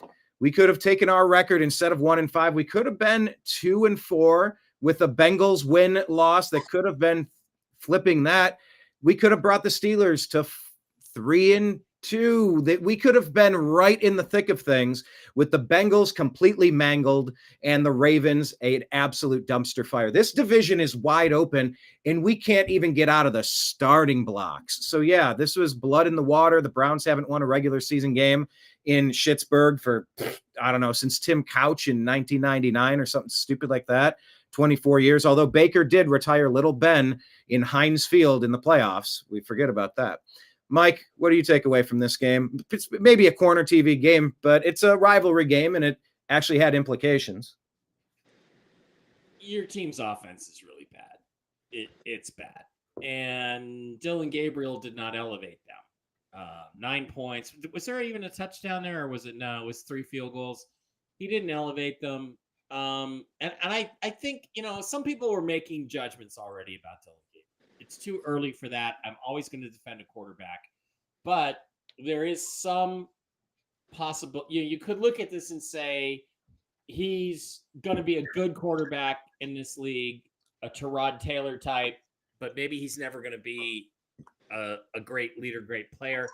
I think you have to think about, as the Browns, you have to think about who has the superstar upside, Dylan Gabriel or Shadur Sanders. And with all the baggage Shadur comes with, I think, once it reaches a point at, 1-5 now? Yeah. Where you're out of it, I think you gotta think about giving Dylan Gabriel one more week, and then you got to think about, well, if we go to 1-6 or even 2-5, but we're unimpressive, we don't score many points. I think we got to take a chance on Shadur because of the upside, because Shadur does have that star quality that I'm not sure I see in Dylan Gabriel. So that's what I think. And I mean, I hate to say Myles Garrett, bitching about the offense, bro, you're the one who re-signed. You didn't have to. So yeah, he was kind of stuck in that spot, but yeah, you're right. He did resign. He did everything he could to try to force his way out, but he had zero leverage. But yeah, he did resign, but he's frustrated, as I would be. I would be really pissed. Like, guys, come and let me say this clearly. When I played football for an undefeated team in high school, our offense was sometimes not putting points on the board. And I remember on more than one occasion grabbing my quarterback saying, "Get me a couple of points." We did that in the playoffs. We won 7-6 We went a whole game stopping them 6 points. It took all game long for us to get one touchdown to win it. And, that's what an AFC North games can be sometimes. Right. But so let me kick it back to you, Brian. What do you think about my idea? You give Dylan Gabriel one more week. If you don't score a couple of touchdowns, whether by, through the air or set up by the, do you think it's time to give Shedeur Sanders a shot or not? I have a couple points. Number one, we have severe issues with the swinging doors at our tackle positions. Injuries. We don't even know who these guys are. And we're in a bad spot on this offensive line. Plus the anchor is super old in his last year that he's going to retire. And it's a mess at the line. David Bell just retired today, one of our wide receiver draft picks. Our other wide receiver, Cedric Tillman, is injured. He's been out for a couple of weeks. We have terrible receivers that get no separation. We have no protection at the line. I don't really know how much Shedeur Sanders is going to make a difference behind all of those tribulations that he's facing. Let me point something else out about the schedule. We always knew that we didn't know the Ravens were going to suck like this, but Bengals, Ravens, Packers, Lions, Vikings, Steelers. We knew that was going to be like 0-6 territory, danger zone. We're 1-5, kind of as expected. But now we have Dolphins, Patriots, Jets, Ravens, Raiders, Niners, Titans. We have some winnable games coming up. So let me go to something Sean King, the quarterback from the Buccaneers, said. He's on Cleveland Browns Daily. What's the name of that show? It's Ultimate Cleveland Sports Show. He said his plan was to maybe just say, look, we have 2 rookies. We're going to stagger it. You're each going to get 8 games or 9 games if you're on a run or something. But we want to see what both of you are capable of doing, and let's have an open competition. You don't need Joe Flacco taking all the first team reps in practice, all of them in spring training, all of the practice games, all of the practice months that they had. Flacco took all the reps and he took them all to Cincinnati. Yes, you did Flacco a favor getting rid of him, but these are reps that could have went to Dylan Gabriel and Shedeur Sanders. So it's what is the plan? Maybe the plan was, if we can start off 3-2, eventually you hand the car keys over to the kid and you keep Joe here as the rookie, but the wheels have fallen off, but everyone expected it. So I have a lot of thoughts here. Is it time for Shedeur? We have 2 games and then the bye week. So what I would say is you have Dolphins this week, Patriots after that. These are winnable games. Patriots are playing above their pay grade. Dolphins are kind of what we thought they were. And then it's a break. And then you come back against the Jets, a very beatable team. So I would say if at this point you started with Dylan, you're on the road already, 2 more games, and then we're going to the kid. We're going to Shedeur Sanders. Get ready. Because if we can't find a way to start putting 25 points on the game here, you know what? It's time for a change. Does that make sense to you, Mike, or would you push back on that? Your defense is good enough that if you could just average 18 points a game, you'd probably be 3-3 or 3-2 or 2-3. You'd still be in it. Yeah. So what can you say? Shout out to Rick Norman. He says, I just got here. First time ever on Strictly Football. I've been afraid to hop on for fear of getting pissed off. Yeah, well, welcome to the world of being a Cleveland sports fan. Hello, all. Hello, Reno Hightower. Let's go to you, Jim. We'll call you Jim Hightower. No, we won't do that. No, don't do that. But this was a game that the statistics were saying bet on the Steelers, right? Yeah, there's no such thing as a stone cold lock of the week, but this was the stone cold lock of the week. Yeah. Mike Tomlin. Let's start with that. 9-0 straight up and against the spread after a bye week. Steelers 17-1 straight up at home versus rookie quarterbacks. 17-1 straight up. Steelers 22-0 straight up at home versus the Browns. 22-0 at home. That's what I was saying. Take it all the way back to 2003 or whatever year that was. Yeah. Browns 11-21 versus their own division against the spread. Steelers 14-4 straight up after a week off. That's not against the spread.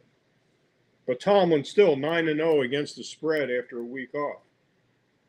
This game just screams Steelers, and it delivered. This was the game of the week to bet if you were gonna build a parlay, or even just to just a straight bet, getting 11-10 on your money.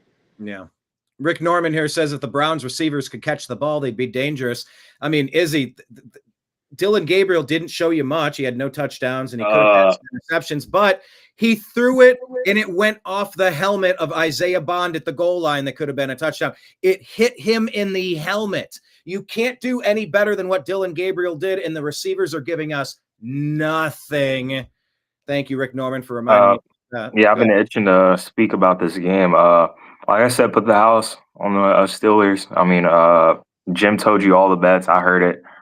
I've been listening to some of the stuff that he's been saying about the bets, and I'm like, Browns versus Steelers. I'm like, yeah, they're going to win no matter what.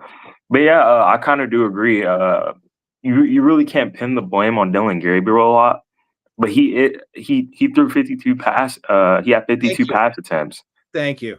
And why is Quinshon Judkins only getting 12 touches in an AFC North battle where you got a reason to not throw the ball 52 times with a rookie quarterback in game 2? Respectively, the strength of the Steelers is the D line, so I could kind of see the reason not to attack that. And their defensive back core is one of the worst in the league. So I understand Judkins is one of the best running backs in the league, and you need to lean into your strength. Even if we shouldn't have been intimidated by it, in my opinion, it's easier to run block than pass block. But 52 attempts. I mean, like if you're gonna sling the ball that much, there's no way that you're not at least getting one touchdown, and you're barely scratching 200 yards. That says something about the offense. Like I said, check down merchant is what we call it nowadays. Is where you just dump the ball off and then 29 completions for 200 yards. I mean, that's whatever. You go ahead, Mike. Look at the average yardage. It's 4.8 yards per catch for Dylan Gabriel. 7.2, 7.8 for Aaron Rodgers in the same game against a better defense. That's a guy who's throwing the ball downfield versus a guy who's. Let me see if I can go find Gabriel's passing chart because I'll bet. Yeah. Oh man, the passing charts are funny to watch on to see on X. But yeah. I mean, I say give them one more week against the next team they have. I mean, of course, the Browns defense, they're always going to play good. I mean, Mike Tomlin, of course, they're going to score more points with someone who's Aaron Rodgers and Mike Tomlin because they've been going against the defense he's been going against the defense for a couple years now. So he can kind of game plan around it. You guys trade away Greg Newsome. I don't even know why you guys did that, but well, we did it because they've determined they're not going to re-sign him to a really big deal in the offseason. It was an expiring contract. The other guy was under contract under terms that we felt were reasonable. It was sort of a business decision. But yeah, I mean, he was playing very well, which was also raising his asking price in the offseason on top of it. So I would have rather just kept him, but we're in such a mess financially from the Deshaun Watson $250 million or $80 million, $230 million fully guaranteed contract. Not just did we bail on Baker, not just did we trade away 3 first-round picks that could have been used on a left tackle, right tackle, and a wide receiver, but there's a lot of issues going on there. But to finish my point, I'd say give Dylan Gabriel one more week, see if he can get a touchdown, or maybe give him one more half next week. But I don't expect Shadur Sanders to come in and change the franchise. I'd expect him to do almost the same as Dylan Gabriel, but it's how long do you wait to give him that shot? That's the question. I don't feel like they should wait any longer on that. Like I said, at least one more week, but there's nothing that's going to change. I just say do it just to see the potential. Look at that chart. That's a check down merchant. It's abysmal. That's horrible. Only 2 attempts past 20 yards, only 1 attempt even close to 30 yards. At least Shadur might push the ball downfield a little bit. This is a guy who either has been told not to take any chances downfield or just guys, hold on. You got to understand this about Kevin Stefanski. He ruined Baker Mayfield and ran him out of town like he had no talent. Of course he did. He was fucking injured. And the adult in the room should have benched him and said, kid, I appreciate that you're shooting horse tranquilizer into your shoulder every week, but you don't have the same range of motion. You're missing. You're better than this. They didn't want him. He clashed with Stefanski's check down merchant bullshit. They bring in Deshaun Watson to air it out and just go win football games. What does he do? They ruined Deshaun Watson. And now they got this rookie. They ruined Joe Flacco. Flacco likes to throw it deep, but not this year. He wasn't allowed to. It's like they're coaching. No, check down. It's like the problem is Kevin Stefanski and the offensive coordinating. We've tried to bring in people to be offensive coordinator, and then he always ends up taking it back. Bro, you can't score past 17 points. This is insane. I don't know why he's working. I don't know why he still has his job. And if Andrew Berry didn't crush the last draft, possibly because Paul DePodesta in the front office no longer gets to veto the draft choices. I'm not entirely certain if that's the case or not. But what are we doing holding on to Stefanski for? He's an absolute bum, but he's two-time coach of the year. He's a bum. Yeah, two-time coach of the year. I was going to implement on that. I mean, I told you before when we had the first stream of the year a while back, just me and you, Brian, I said Stefanski's not he's not the answer. I mean, you guys have been horrible for how long ever he's been there. They don't score a lot of points. It's a joke going around about the Steelers and the Browns, how whichever team plays, they're not scoring more than 15 points that game. It's just going to be a dogfight defensively. But respectively, if they put Shadur Sanders in there, like you said, is it them saying, Dylan Gabriel, just take the non-riskier shots for the media to not make him seem bad? But I say if they put Shadur Sanders out there, they might let him air it out just to see if he'll make mistakes or not. Just to be like, hey, this is not our guy. Look what he's doing.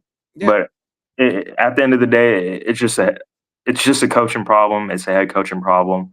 As you can see with other teams like the 49ers, they can coach a team no matter who is out there. And like I said before the season started, that the head coach for the Cleveland Browns, the whole organization is just bad. But I just say give them the shot. There's no harm in doing that. That's my final opinion. All right. Yeah. Okay, Rick Norman. I got 20 minutes left, and then I have to go do my news show, the fake news show. So let's move on, Brian. Chargers beat the Dolphins 29-27, Mike. Nah, nothing. They suck. They both anything. Suck. Jim, Izzy. I like the Chargers. They shouldn't have given that much points. Dolphins are just abysmal at home. I mean, they're 2-11 straight up as a dog. Dolphins are 1-4 against the spread at home. Tua is 4-11 straight up versus teams with winning records, and the Dolphins are 1-16 straight up versus winning teams. 1-16. Chargers win on the money line, but they do not cover. All right. Any other thoughts on this game? Next, Patriots take down the Saints. Mike, nobody cares? Drake May coming on. Spencer Rattler is going to be a serviceable NFL quarterback someday. So you're liking what you're seeing out of him settling in? I mean, I think if he had some receivers, he would be throwing for a few touchdowns here and there. I think he's, I just want to praise myself for recognizing that with a 4th or 5th round pick, you're getting a guy who's legitimately can start in this league. And if he had a good team around him, he might do pretty well. So I like his talent. And that's what I got to say about this game. But Drake May, 3 touchdowns, looking like the deal. Jim? Spencer Rattler is 1-11 straight up as a starter. I know that, Jim. He's developmental, Jim. Is he? Developmental as a loser. Oh my gosh. Yeah. But Drake May, I like him a lot. I like him coming out of NC. But yeah, I mean, on paper, it seems like a good game. 261, 3 touchdowns. Spencer Rattler looks good. He's on the same. Simple as that. Indianapolis Colts look good. They're 5-1 on the season now. Take down the Cardinals, Mike. You're always happy when the Cardinals lose. Yeah, Colts are better. The Cardinals played them tough. Jacoby Brissett deserves some Jacoby praise. I mean, he did a really good job running their offense, and there might even be a quarterback controversy in Arizona if he keeps throwing for 320 yards. But he did have the interception. We'll see. Jacoby Brissett, you know what he is, right? This week he's great. Next week he'll probably suck. We know what he is. He put up 123 yards and a touchdown. Is he? What happened with Kyler Murray? Was he injured this week? Yeah, he's had a foot injury, and it was interesting because Greg Cosell, or not Greg Cosell, but David Chow, who's the football doc on Twitter, if you watch him, he said he really, the previous week, he noticed that Murray was really having a hard time setting on his back foot. He felt like that was affecting his mechanics, and it could be one of what he thought was one of the big issues for Murray's performances over the last couple of weeks. And so they just did the smart thing, like you were saying, Brian, like the Browns should have done with Baker a couple of years ago. They just sat him out. So maybe he'll get healthy. Yeah. Well, he might not play for a bit, or I wouldn't say it's a surprise if he might finish this year out, but Call of Duty's coming out. He's injured. Yeah, I don't know. He might get traded. I don't know. I'm just saying it. I'm throwing it out there in the air. Writings on the wall with Call of Duty. Especially with Jacoby putting up 27 points. I mean, like, get something out of him while you can. So, Jim, thoughts on this? Yeah, 7-point spread on this game, big number. Didn't play it. Colts are a good football team, though. Cardinals covered the number, but didn't win the game. They weren't expected to win. Ugly game of the week. Broncos take down the Jets 13-11. Did anyone notice? Does anyone care? You know what? I think Bo Nix is regressing, to be honest. He is. A little bit. CJ Stroud style, taking a few steps back. They've got better talent on offense than they had last year. So why is he regressing? Look, Justin Fields has no feel for the passing game. And I hate to keep bringing up my guy, but you know what? Maybe they should go trade for Russ from the Giants, give him a 7th-round pick or something. Have Russ throw the ball and Justin run the ball. Something. They got to do something because they're just so terrible. And Garrett Wilson got injured there. Man, that's too. Unless they're in a suck for luck situation. Out of all the games I decided to watch this week, this was one of them. And oh man, there's got to be something out in Europe for horrible football games. I mean, they're just getting tarnished out there. It's horrible to see it, but yeah, I mean. A lot of the offense for the Jets is just run the ball. And how much is that from seeing in practice of Justin Fields can't throw it? I mean, he is holding on to the ball too long. His receivers aren't causing separation. I mean, especially against that defense, the Broncos defense, Patrick Surtain played an awesome game, but Josh Reynolds, Andrew Beck, Mason Taylor, 2 tight ends, Josh Reynolds and Garrett Wilson are the only people who caught a pass. No more than 3 passes, 1-1, 3-3. Why are you betting on the Jets? I'll just put it that way. A horrible game. And the Broncos, why are you only putting up 13 points against a team who's 0-6? Okay. What are you doing? Justin Fields had -2 passing yards going into halftime. -10 for the game, it turned out. -10. What? Like, what's happening? -10 yards passing. Like, I don't understand. The Broncos, you gotta capitalize on when the team gives you the game, and it just seemed like they wanted to lose. So, hey, just dumpster fire, trash can, vigil AI. I'll put it that way. It has Fields 9 of 17 for 45 yards. The team was -10 on the day, which is weird. I don't quite understand where the -10 comes in. Maybe it's returned yards on interception. I don't. Well, okay, I was looking at a meme earlier. Let me go back and look at the game. Yeah, either way, he's not getting it done. But I mean, compared to the Giants-Eagles game, did you expect the Eagles? He had 45 yards passing and gave up 55 yards in sacks. So -10 net yards. Oh, okay. Oh, all right. It takes away the sacks. But he did have -2 going into halftime. That's crazy. Well, the Eagles finally got thrown around 17-34, losing to the Giants. Cam Scadaboo's really fun, but man, how long is he going to last, Mike? I'm sorry, we're talking the Giants game. Yeah, Cam Scadaboo and Jackson Dart. Well, Jackson Dart and Cam Scadaboo carried them to this win on the ground. Dart doesn't throw the ball very well, not super productive. He had 1 touchdown, but mostly I think he was throwing to Scadaboo. They'll last as long as Cam Scadaboo stays healthy and doesn't get a concussion, but I think he's got CTE in his near future. He's sort of a Rocky Blyer, but with a head, not a foot. So, they're rallying around. Although I think again, the thing you have to really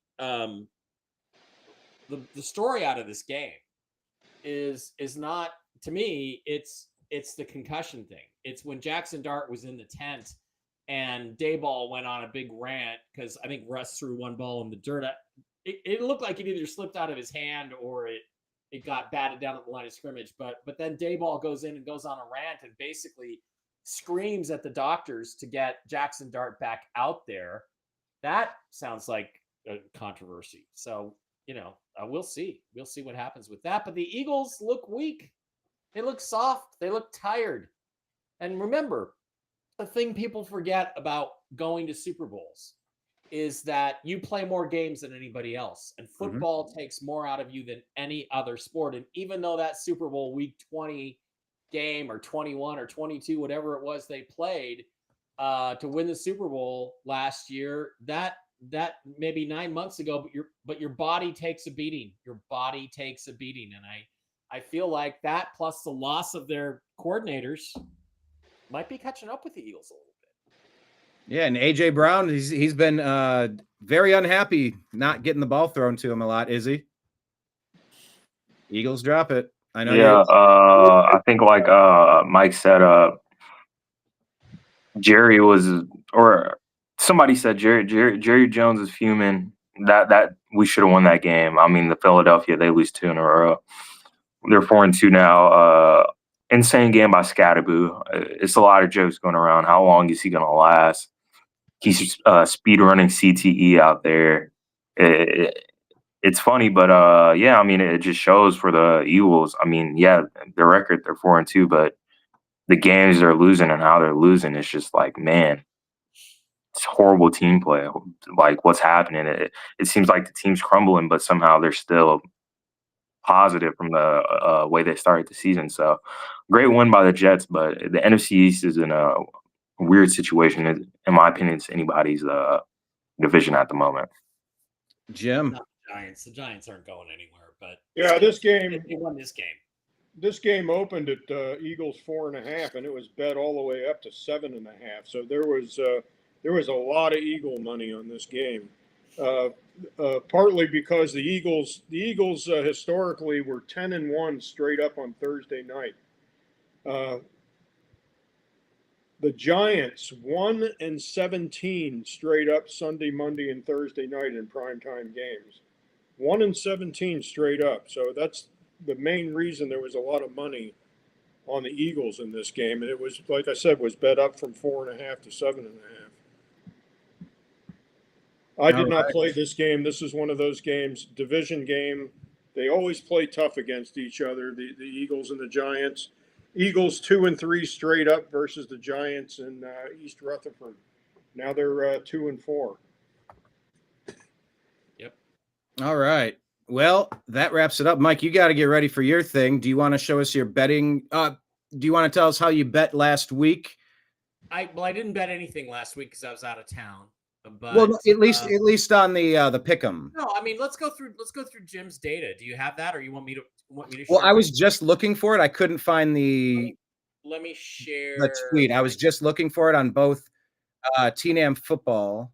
Let me share my screen and go find it. Okay, let me grab that. Steelers game is the first game, Jim, or the Giants game? Steelers. Steelers game. Okay, so there's week 1, Steelers Bengals. Can you see that, Brian?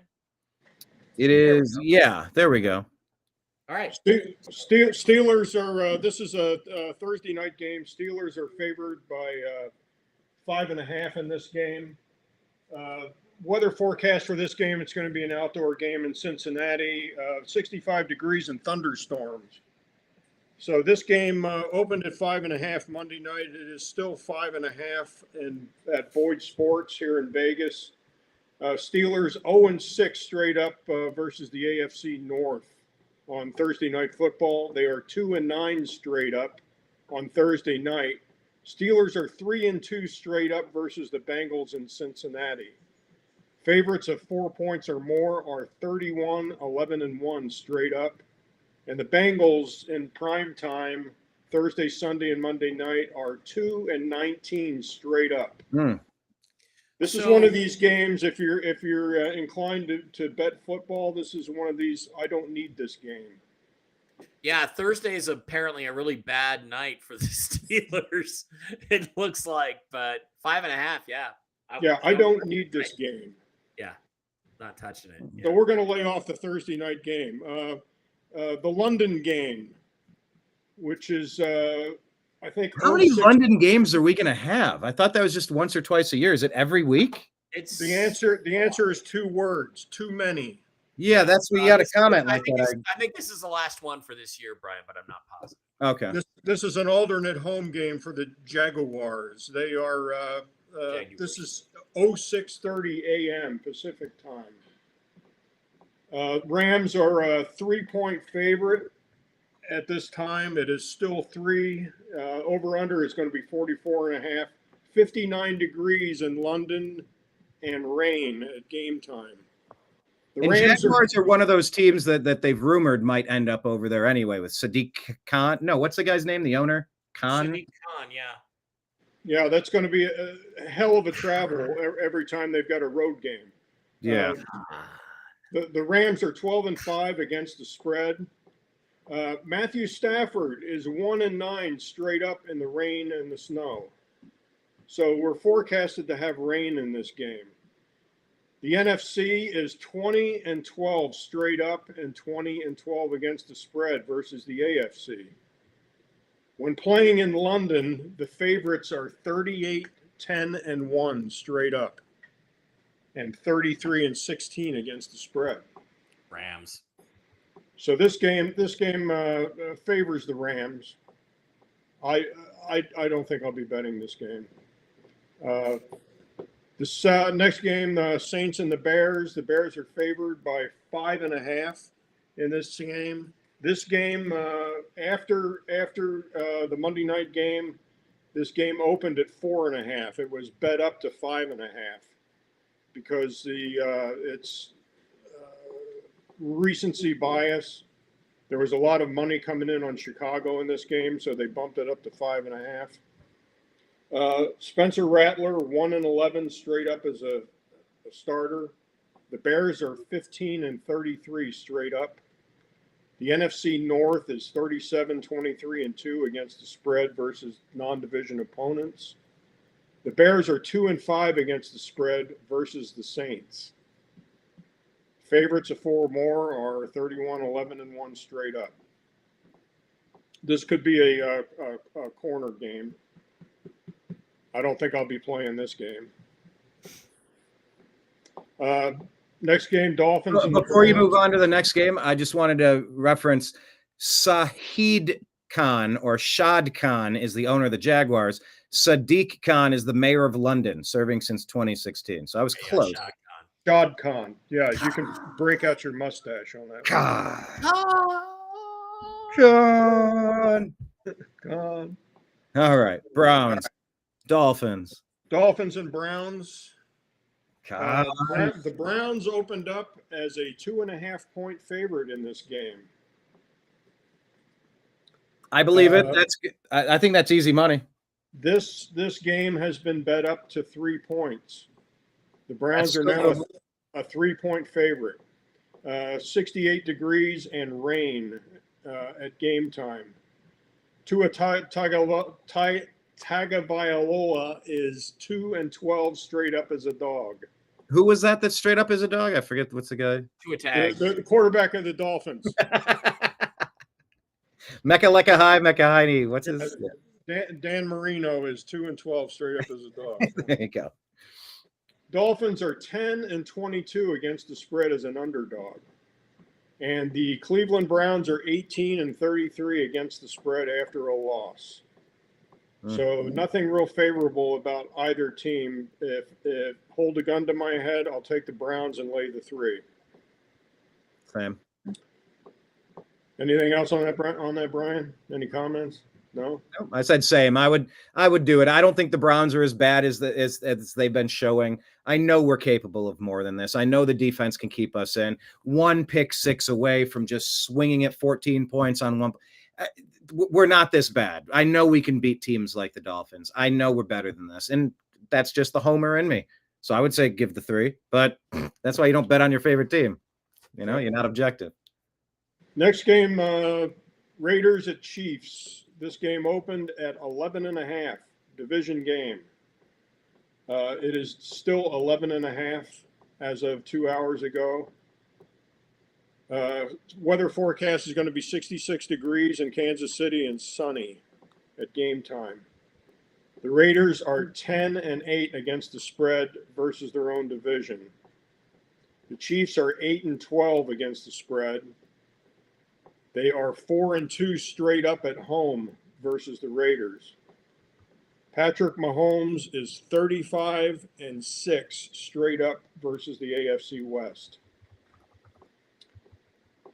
Regarding the Chiefs, teams that played the Lions the week before are 6-13 straight up, and they are 4-15 against the spread the week after. Favorites of 4 or more points are 31-11-1 straight up, and double-digit favorites, like we talked about earlier, are 11-10 against the spread, but they are 20-2 straight up. This is the division game. The Raiders historically usually play the Chiefs tough in Kansas City, but this is, I think, is a different Raider team this year. So I will be leaving this game alone. 11.5. That's big. 11.5 is a lot of points in this Ton. game. Next game, Eagles. Eagles are favored by 2.5, coming off a 2-game loss against the Vikings. The Eagles are 17-10 against the spread. They are 5-2 against the spread as a road favorite. And pertaining to the Vikings, the NFC North is 37-23-2 against the spread versus non-division opponents. Not an interesting game to bet. I'll be leaving this one alone also. How much longer is the quarterback out for the Vikings? Do we know? I don't have info on that right now. So Yeah, I think Eagles. I think it was supposed to be somewhere like at least 4 weeks. I know that, somewhere around 4 weeks. Okay. Gotcha. All right.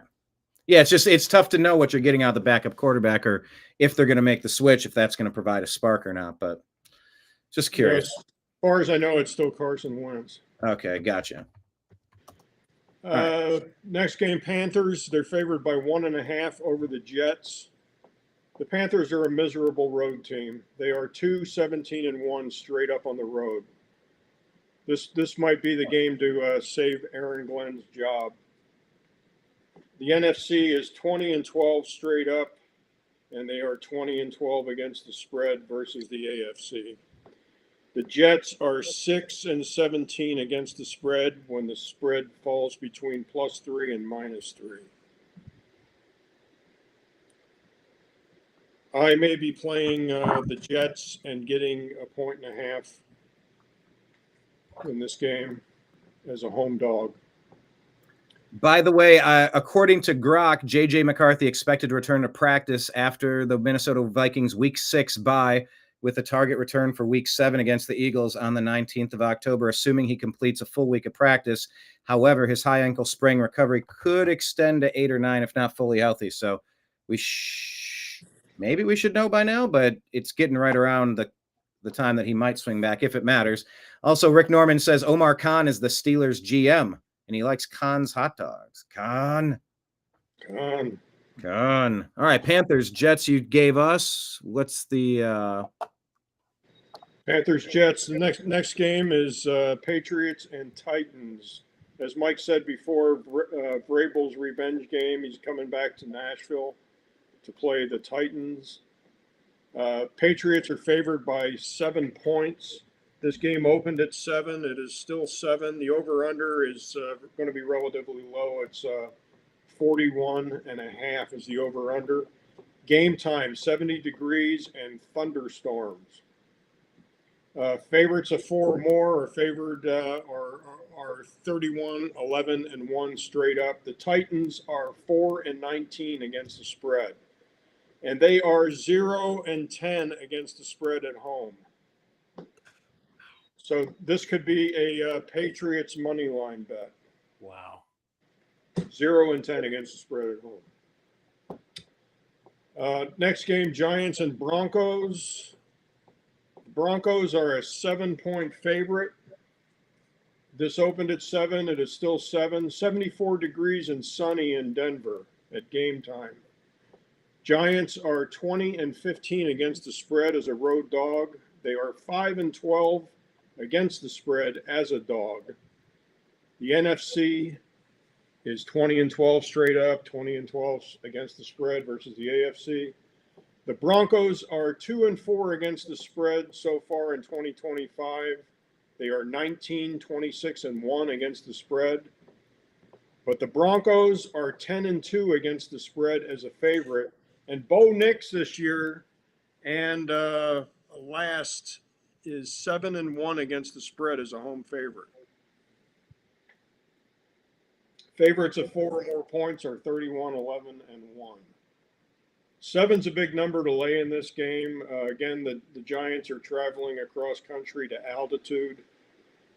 They're going to play at Mile High. If I had to lay the points, I would go ahead and lay the touchdown and take the Broncos. Okay. Also, J.J. McCarthy practiced for the first time in front of cameras since his ankle injury on the Falcons. O'Connell plans to ramp things up, and they'll see on Sunday if he's ready to roll. So that's an ongoing question mark, by the way. Okay. What is it? Colts Chargers? Colts Chargers. Chargers are a 1.5 favorite. This opened at 1.5. It is still 1.5. Big over under 48.5. Chargers are 4-7 straight up versus teams with a winning record. Not a lot of stats on this game. I would Chargers coming off a big win. Back east, coming home. Kind of like the Colts getting 1.5 in this game. Next game, Packers -6.5 at the Cardinals. I think the last couple of weeks the Packers have been overvalued. That's a big number, 6.5 to be laying on the road indoors. Yep. The Packers, the NFC North, 37-23-2 against the spread, non-division. Packers are 10-5-1 straight up when favored by 4 or more points. Favorites of 4 or more points are 31-11-1 straight up. Big number. Don't like the number. If I had to bet it, I would probably. Did you say Call of Duty's coming back this week? Yeah. Isn't Kyler Murray supposed to be injured, though? Yeah, he might not play. Yeah. I highly doubt he'll play in general, though. I'll ask him. He'll be like, nah, he's going to go home and play the game. Yeah, he'd be getting a lot of thumb time. All right.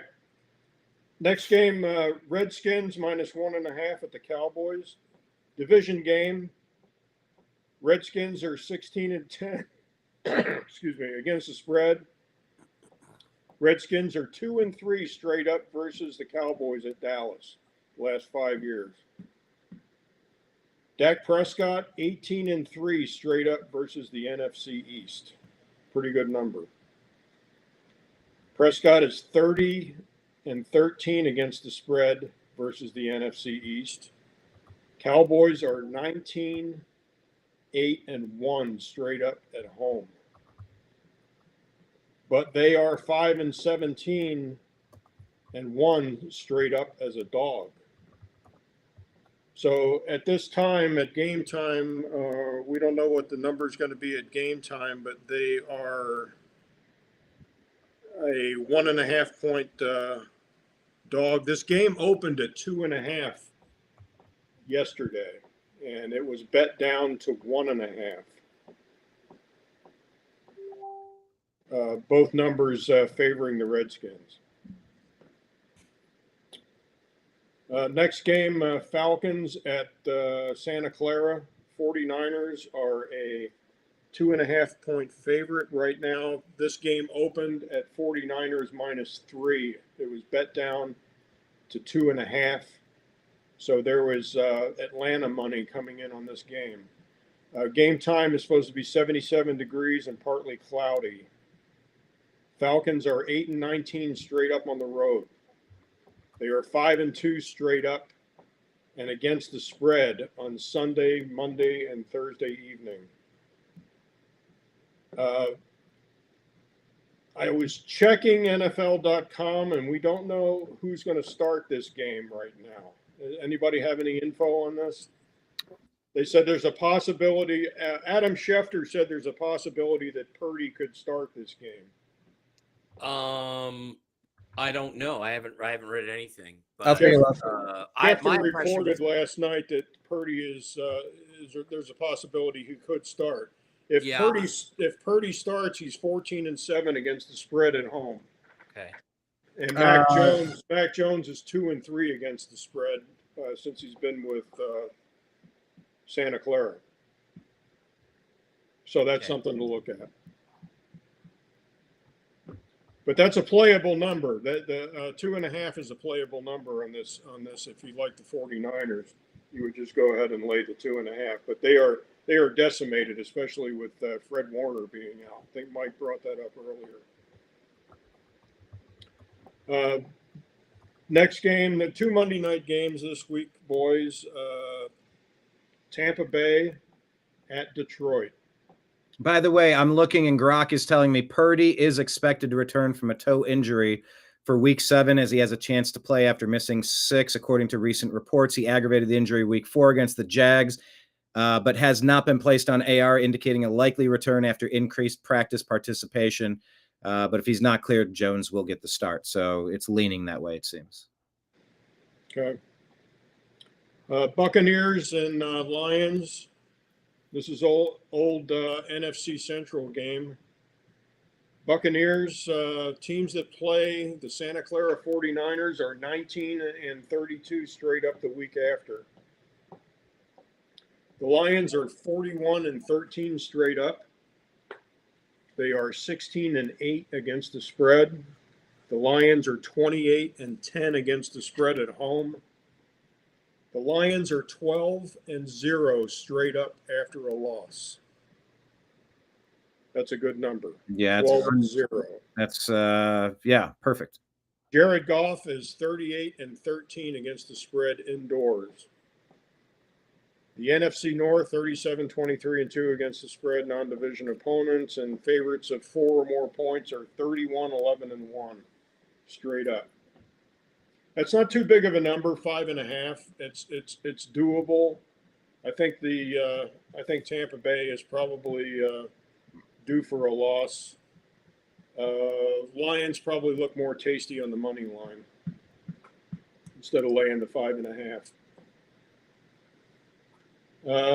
Second Monday night game. This is going to be a pizza game for Mike and Dave. Nice. Texans at the Seahawks. Seahawks are favored by 3.5. This game opened at 3.5, and it is still 3.5. Over/under in this game is relatively low because they're playing the Texans. 40.5 is the over/under. Game time is supposed to be 59 degrees and partly cloudy. The only stat I actually have on this game, the NFC is 20-12 straight up and against the spread versus the AFC. I like the 3.5. I'll be playing this game. I like the Seahawks in this game. I believe Houston's coming off a bye also. I don't think they played last week. No. All right. No. That was that the end of the list? Is there any more at the end? No, that's it. That's the last Monday. That's the late Monday night game. Do we only have one Monday night game this week? No, there's two. There's two Buccaneers, again. Lions, and Texans and Seahawks. Okay, I didn't. Gotcha. All right. The Bucks in the Pacific time. The Bucks and the Lions, they kick off at 4:00 p.m. and the Seahawks is a 7 p.m. game. Oh, okay. There we go. Double Monday nighter again. All right, Mike, do you want to roll through your picks? Yeah. Just give me a second here. Sure. By the way, hit like, hit subscribe, everybody. Make sure you check out Mike Bara tonight on his Toxically Masculine Tuesday show. Maybe he'll flex. Maybe somebody else could flex with me. Somebody, All right. there you go. Izzy. Okay, Jim's got some. Appreciate it. Mike's hands are busy. He's typed. Oh, he's back. Yes, check out his show coming up 9 o'clock Eastern, 6 o'clock Pacific time. Yes, I have to reheat my Thai food in between, but yeah, okay. Fair All right, enough. last week I was 10-5, not a great week, but not bad. No, I didn't really see the Eagles, laying an egg like they did against the Giants, but it was just one of those games. Broncos beat the Jets, Colts over Arizona, Cleveland, Pittsburgh, Dallas losing to Carolina was surprising. Mm-hmm. I think, again, the game that Detroit, Kansas City, I think was fixed. The game I should have seen was Buffalo, Atlanta. I should have seen that. Izzy was right. I was wrong. And I also thought this was an even game. I took the Redskins at home, but the Bears and Caleb Williams, if I really believe in Caleb Williams, I got to start betting. So, okay, I have to log back in. All right, so let's go to week 7. And by the way, we need to find a way to get these two in to the league, right? We still need to do that. Yeah, it hasn't been done yet. I don't remember how to do that. We'll send them an invite, but we need an email from them, and we'll send them an Well, Mike's coming over Monday night to eat pizza, so he can figure it out on my computer. I'm going to take a look real quick while you go through this week's picks because I have your email. Let me see if I can find a way to do this. Yeah, just get Izzy and Jim's emails. And Jim is acekingnogood at gmail.com. Cox.net. Cox.net. Okay. And then how do you get somebody to join? I don't see the. Anyway, I'll keep looking. Go ahead. Yeah, tech support online is not cool. Steelers, Bengals. I'd like to pick the Bengals. I just can't, even though it's a road game. It's Thursday night. I think Aaron Rodgers is going to be up for the national stage. I think they're going to beat the Bengals. Rams, Jaguars in London. Who do you pick? I don't think the Jags are going to be as bad as they were last week. They don't have the whole Sunday, Monday hangover thing. But I do think the Rams are better, and they just have a way of lucking out in some games. Breaks go their way. I think right now they're sort of a blessed team. I'm going to take them. Carolina, New York. I'm not betting the Jets until they win. Bryce Young versus Justin Fields. I got to go with Bryce Young. Vegas and Kansas City. Before Jim even did his thing about how close they keep games, in Kansas City, I do think I would not bet the spread on this one at all, but I like the Chiefs on the money line. I don't see any way the Raiders win the game, especially now that the refs have decided they've got to help the Chiefs get back into the playoffs. Playoffs. I do expect the Raiders to play a good enough game there.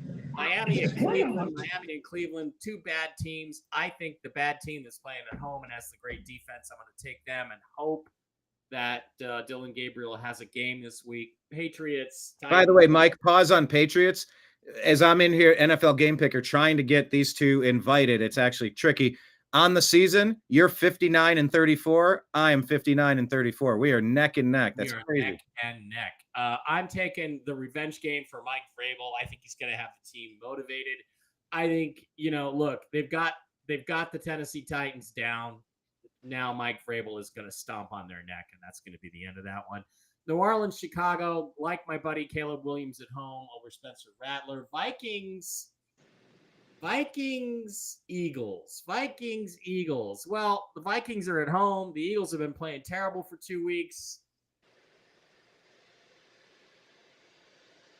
I like the Eagles to bounce back. I think they should have had a bounce back game last week, but I think they'll have it this week. Colts versus Chargers, a Harbaugh Bowl. Jim Harbaugh played for the Colts, but I just don't think the Chargers are that good, and I think the Colts can go in and win that game, and I think that they will. Their second trip to Los Angeles this year in 3 weeks. Wild. Broncos, Giants, I'd like to say I don't like the way Bo Nix is playing, but the Broncos are at home. They have a good defense. I think Jackson Dart is going to get a little bit more confused. I think the Denver defense is going to shut down Scatterbo. I think that the Broncos win that game. Green Bay, at Arizona. I don't think Green Bay's that good either, but I'm going to take them to knock off the Cardinals and make them 2-5. Washington at Dallas. I got to go with you. This one, Izzy. I think the Cowboys pull it together for a win and pull themselves up to 3-1. Falcons at San Francisco. I'd like to pick the Falcons again, but I just don't trust Michael Penix enough to go 2 weeks in a row. especially on the road. Different player at home than he is on the road. So I'm going to go with the 49ers to keep the illusion going. They are the shakiest about to be 5-2 team I think I've ever seen, but they're going to be able to keep the illusion going maybe one more week. Remember when the Steelers, they were like 7-1 to start a year, and you're like, that was a couple years ago. Shaky beginning. Well, that was last year, wasn't it? It was like 3 years ago, I feel like. Russ also did that. They had a pretty good record. Yeah, and then it balances out pretty quick because they're not that good. Tampa, Detroit. I think Detroit should have won the Kansas City game. I think they deserve to win it. I think they bounced back. I think the refs probably do them some favors. Tampa is due for a loss. They're really been running on fumes here a little bit. I just think that the Lions edge them out. Houston, Seattle. You guys know I love CJ Stroud. I want him to be the Seahawks quarterback. He probably never will be the guy they should have traded up for in 2023. But I think the Seahawks are playing well. I think they'll get healthier this week, and they got an extra day of rest to get some of those guys ready, like Jordan Love or Julian Love, whatever he is, our safety, great player. I think this is a game I think is going to be a lot like last week's game, a 20-12, 23-17, 23-25 game. But I think the Seahawks squeak it out. Those are my picks. All right. Excellent. Mike, I'm wondering, because I'm looking here, I don't have the ability to invite somebody. Maybe because you started the league, you might need to invite those two. Okay. If you want to check on that for a second, I'll run through what I did last week. As I mentioned, I tied Mike 10-5, bringing me up to 59-34 on the season. I screwed up picking Philadelphia. Should have picked the Giants. I screwed up picking Cleveland because that's a pretty good recipe for failure every time. Don't pick Cleveland ever, but I keep doing it. Dallas, Izzy, your boys let me down for sure. Detroit let me down, and so did Buffalo, but, those are considered upsets. My Dodgers letting me down right now. What's the score? Give me the updates. 1-0 first pitch homer gone. To who? Milwaukee's up. All right. Well, there you go. Hey, Izzy and Jim, can you guys send me your emails again in the private chat, and I'll get you invited. All right, I'm going to go through and make my picks for week 7. The 4-1 Steelers get my choice over Cincy, even though, Joe Flacco, I do believe in them a little bit, but I'm going to pick the Steelers. Rams over Jacksonville, but I would not be surprised if that one flip-flops. Carolina, New York, I'm picking Carolina. What even are the Jets right now? What even are they, especially with an injured Garrett Wilson? Izzy, I don't know how long Garrett Wilson is out, but that's just a brutal blow for those guys. Kansas City will beat the Raiders, or the Chiefs. I'm sorry, the Chiefs will beat the Raiders, and if they can't, the referees will. Cleveland at home is going to get the win over Miami. 2 1-5 teams. Cleveland is better than this, and their defense is legit. I do believe that. You know what? I'm going to pick an upset here. I'm going to say the Titans get a second win on the season.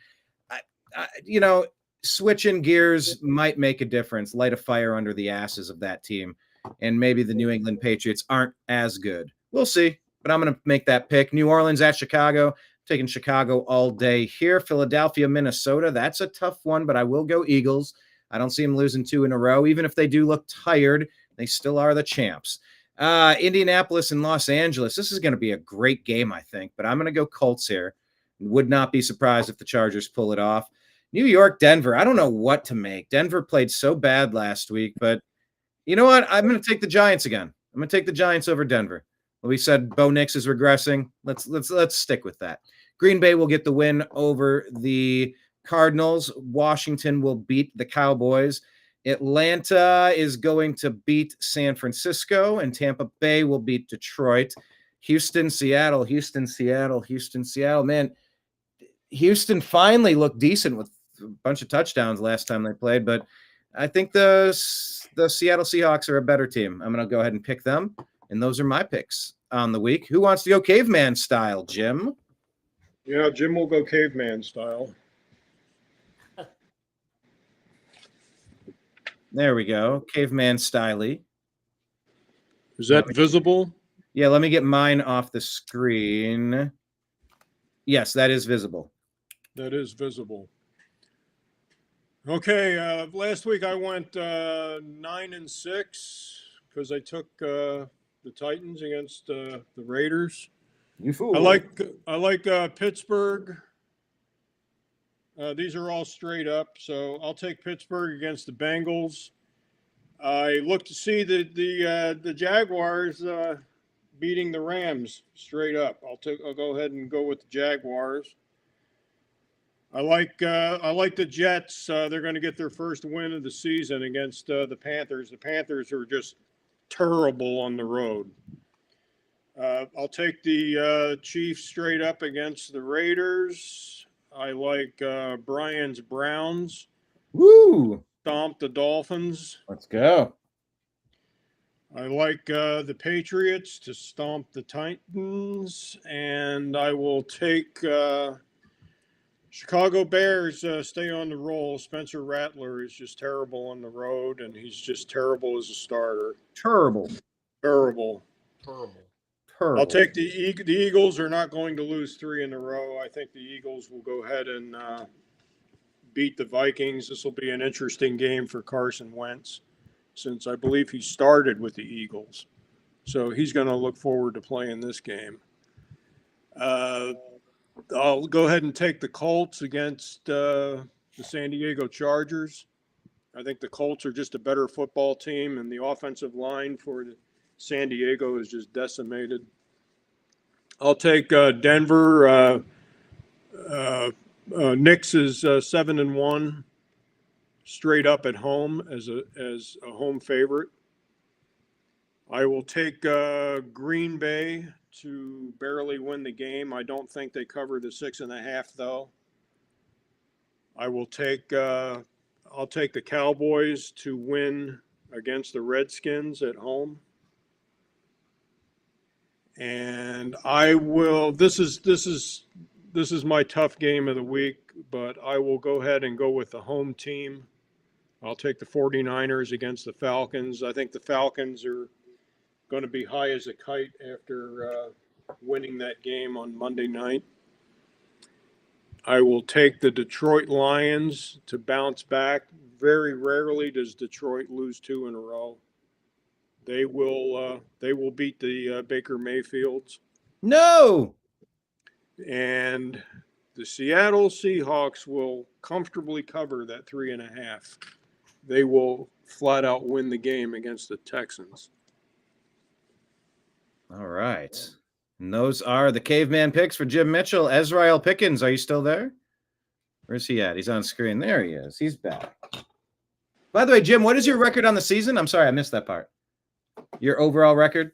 I think I'm in third place, 56-37. Okay. All right. You're in striking distance. We all takes is a week or two. All it takes. All right, Izzy, you were up, sir. Caveman style. I'm muted. Can you guys see my screen? Yes, it's a little you have it backward. Backwards, but still, yeah. We'll figure Yeah, I don't know why it's backwards. on the season. You're what, 51 and what does that say? 51-45? Horrible. That's what it says. Terrible. Yeah, I don't know what's wrong with the backwards, but It's well, yeah, I'm 51-42. Horrible. Went 5-10 this week. It's trash. Let's move on to week 7. Pittsburgh, Cincinnati. I'm gonna take Pittsburgh on that one. Rams, Jaguars. I'm gonna take the Jags. Especially there in London. The Jags are used to playing in London. I don't think Puka Nacua is playing this week. Carolina, New York. I take Carolina. New York's just trash. I'm tired of choosing them. Raiders, Chiefs. I'm gonna take the Chiefs. I mean, they're gonna make it the way they want to make it. New England, Tennessee. I'm gonna take New England. Coach just got fired. Browns, Dolphins. I see the Dolphins coming out with this one, unfortunately. Saints, Bears. I mean, it's the Bears to take. They just beat the Commanders. Colts, Chargers. As much as I like the Chargers, their O-line is atrocious. So I'm gonna take the Colts. And Giants, Broncos. That's gonna be a pretty good game. I'm gonna take the Broncos though. They're a mile high. I don't think Jackson Dart and Scatterboo's ready for that. Green Bay, Arizona. I'm gonna take Green Bay, even though no Kyle Murray. Hopefully, Green Bay doesn't have a long drawn out game. Washington, Dallas. As much as I'm gonna take Dallas. I'm gonna be a homer. We beat them last year. No Dak Prescott, no CD. Hopefully, hopefully our defense figures a way to get it out. But Dak Prescott should be able to score a lot of points this week. Bucks Lions. I'm gonna take I'm gonna go over here. I'm gonna take the Falcons 49. I took the Falcons last week.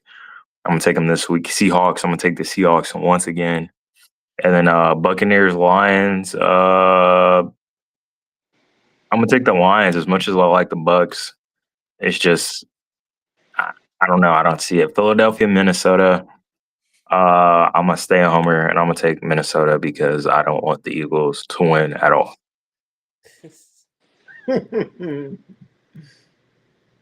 Bueno on the Eagles.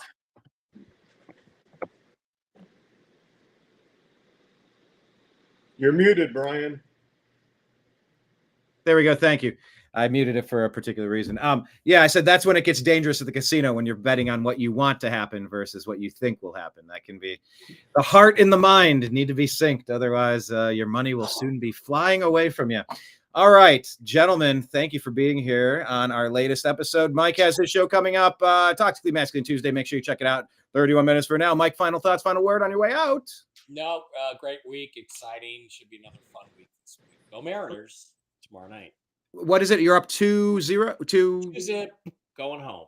So let's go close this sucker out in 4 weeks, in 4 games, and go straight to the World Series. Yeah, I hope y'all win so we could face you guys. And that'd be another World Series 2 in a row. Are you up? Are you up 2-0? Is it? No, our series started yesterday. Yeah, Oh, you're up 1-0. 1-0 right now. Yeah. All right, Jim. Final word for you, sir. Playoffs? Don't talk about playoffs. You kidding me? Playoffs? I just hope we don't win. Nice. Win a game. Yeah, well, that's what it feels like to be a Browns fan. Hell, a Cowboys fan at this point. Congrats to your very competitive Seattle Seahawks. I wish I knew what that felt like. At least I'm a Buckeye fan. I can root for some decent football. That's right. All right, gentlemen, thank you all for being here. We will see you next week. Possibly, Mike, you said at a different time. We'll sort it out. Not Tuesday. Don't know. I'm going to the dentist next Tuesday, so I doubt I will be conscious, much less anything else. So Maybe we can do a Wednesday show. Maybe we can do Wednesday afternoon. That's gone. Someone just hit a home run. So on that Let's go. Thank you, everybody. We'll get you an update on the baseball playoffs next week. We appreciate you. We love you, and we'll talk to you again soon. Take care. Yep, next week. Later. Peace. Hi, this is Eric Metcalf, and you're watching Unhappy Hour.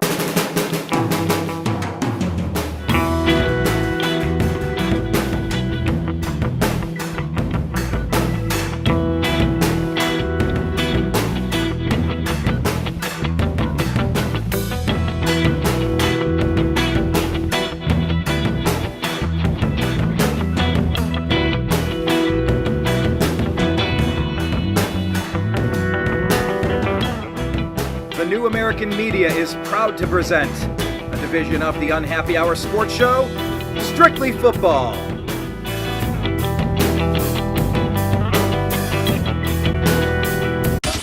It's the Unhappy